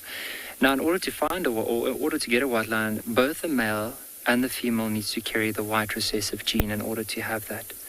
And then if both of them carry that recessive gene, it's only 1 in every 4 cubs that are born will have it. And on normally a lion could have anywhere from 2 to 4 cubs. So the chances are, really slim speaking, that if there was a chance, probably 1 in every 4 cubs that are born, and it might even be on the second litter after that, that there could possibly be a white one. However, there are also reports of possibly a white lion cub that is in one of the nearby conservation areas near us that was possibly seen. But we haven't had any glimpse of it yet or seen it crossing into Ngala, so that's yet to be seen. However, with the Birmingham Pride, chances are we don't know. Maybe some of the females, they have mated with the males. Maybe in the next month and a half, 2 months, we'll be able to see some cubs. Because if the females, so some of the females mated, I think a month ago, so normally lions carry their young for 110 days, the gestation period, before they eventually give birth. So it might be in the next little while we will be able to say for sure if that's going to happen. But we never know. It is exciting already that there's 2 white lions within the pride. Imagine having a couple of more of them.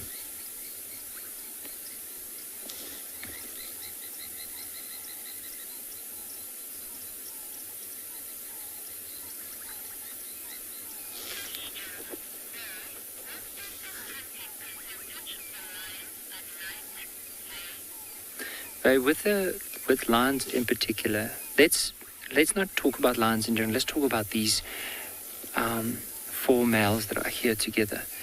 Now, in general, you'll probably say that the success rate of lions would be 40%. So if they try 100 times, 40 of the times they might be successful. With young, inexperienced lions like these, the chances are they could even be less, maybe like 20%, maybe even could be slightly less than that. Because often what happens if there's younger individuals within a group like this, sometimes the excitement of the hunt gets the better of them, and they actually start running way before the others initiate the hunt. So, it is difficult at that stage. So what they try and do is they'll try and focus on things that occur in really dense areas, and sometimes they'll use the youngsters almost to distract, while the older, more experienced lions will move around and then approach them and give them that element of surprise.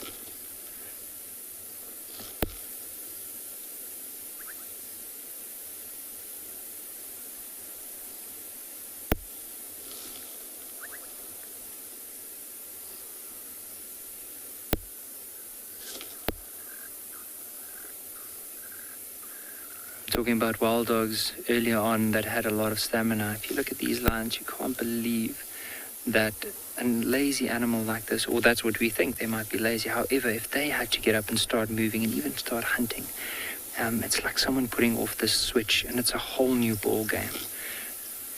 Look at this one, even just opening his eyes.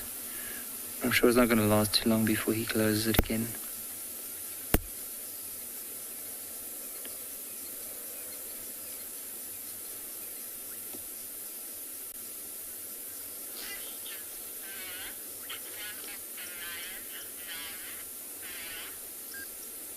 Laurie, you were asking a question, but I couldn't hear where it was. You mind going again with it?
I've tried to hear the question, but I couldn't hear it properly. Is it, were you asking about, is one of them Vlova or something. That's all that I copied. Sorry, I couldn't hear properly. We're here currently sitting in quite a bad area. I see. I heard Naru. Like, I'm not too sure. Who is Naru? I heard from Owen it might be one of the prides in the area. So these males, we think, is actually part of a pride known as the Mbiri pride. And it seems to me that they are the young males of that pride that's probably been pushed away from that pride.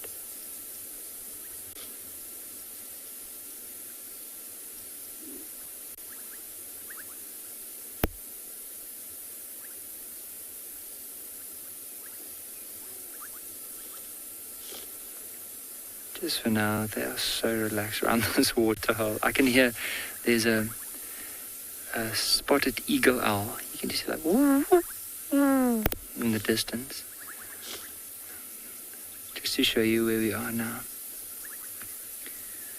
Now, also just think about it, like these lions have strategically placed themselves in such a nice area that even though they are full, and maybe let's say there's a chance of buffalo or something coming down to drink water, I mean, even though they are full, they would make use of that opportunity because they never know when the next meal is going to be.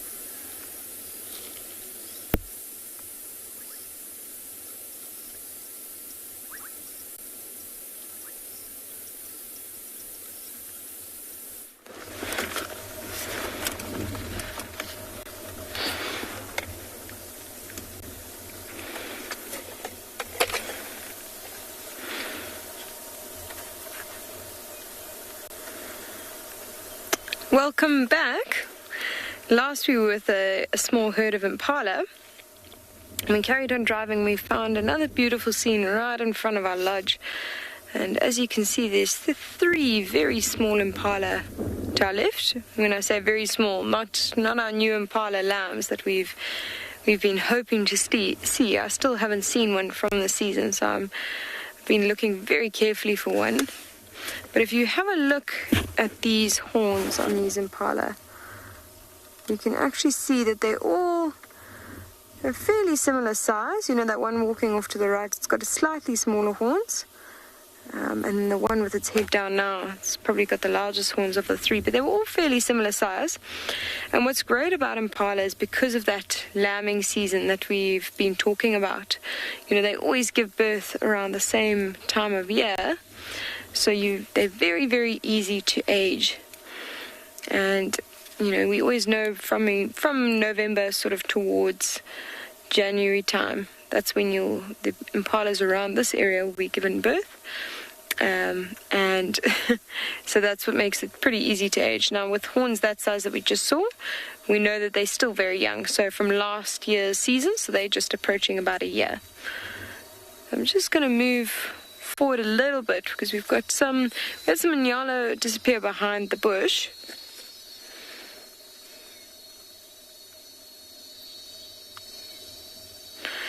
Elsa's asked a really interesting question about how far impala can run without resting. And you know what? I'm not entirely sure.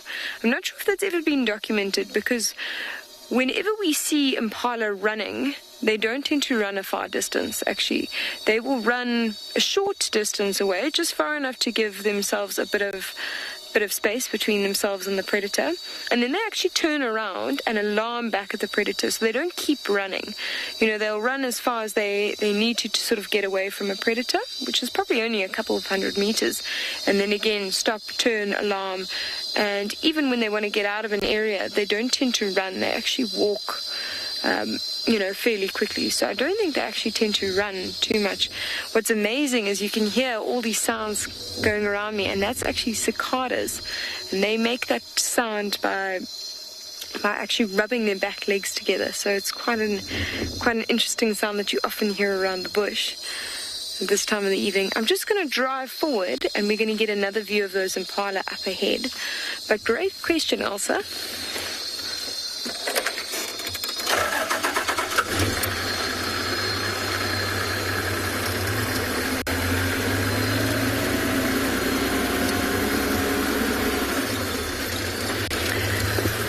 So The reason we always do game drive, I'm just going to go a little bit further, early in the morning and late afternoon is obviously because the animals are more active then, and because it's a nice cool time to see them, but also because of the sounds that you hear, you know, early morning and late afternoon, just as we're hearing right now.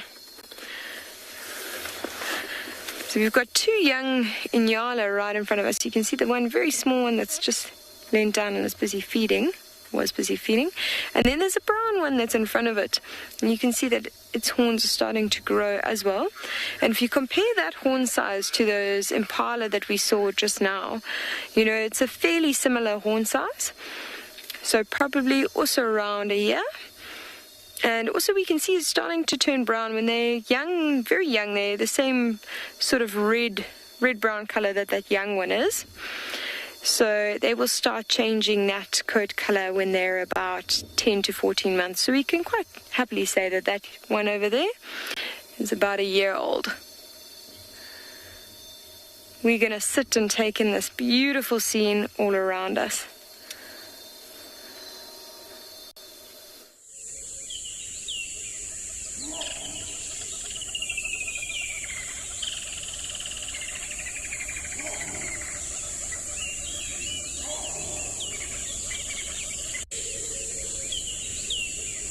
Oh.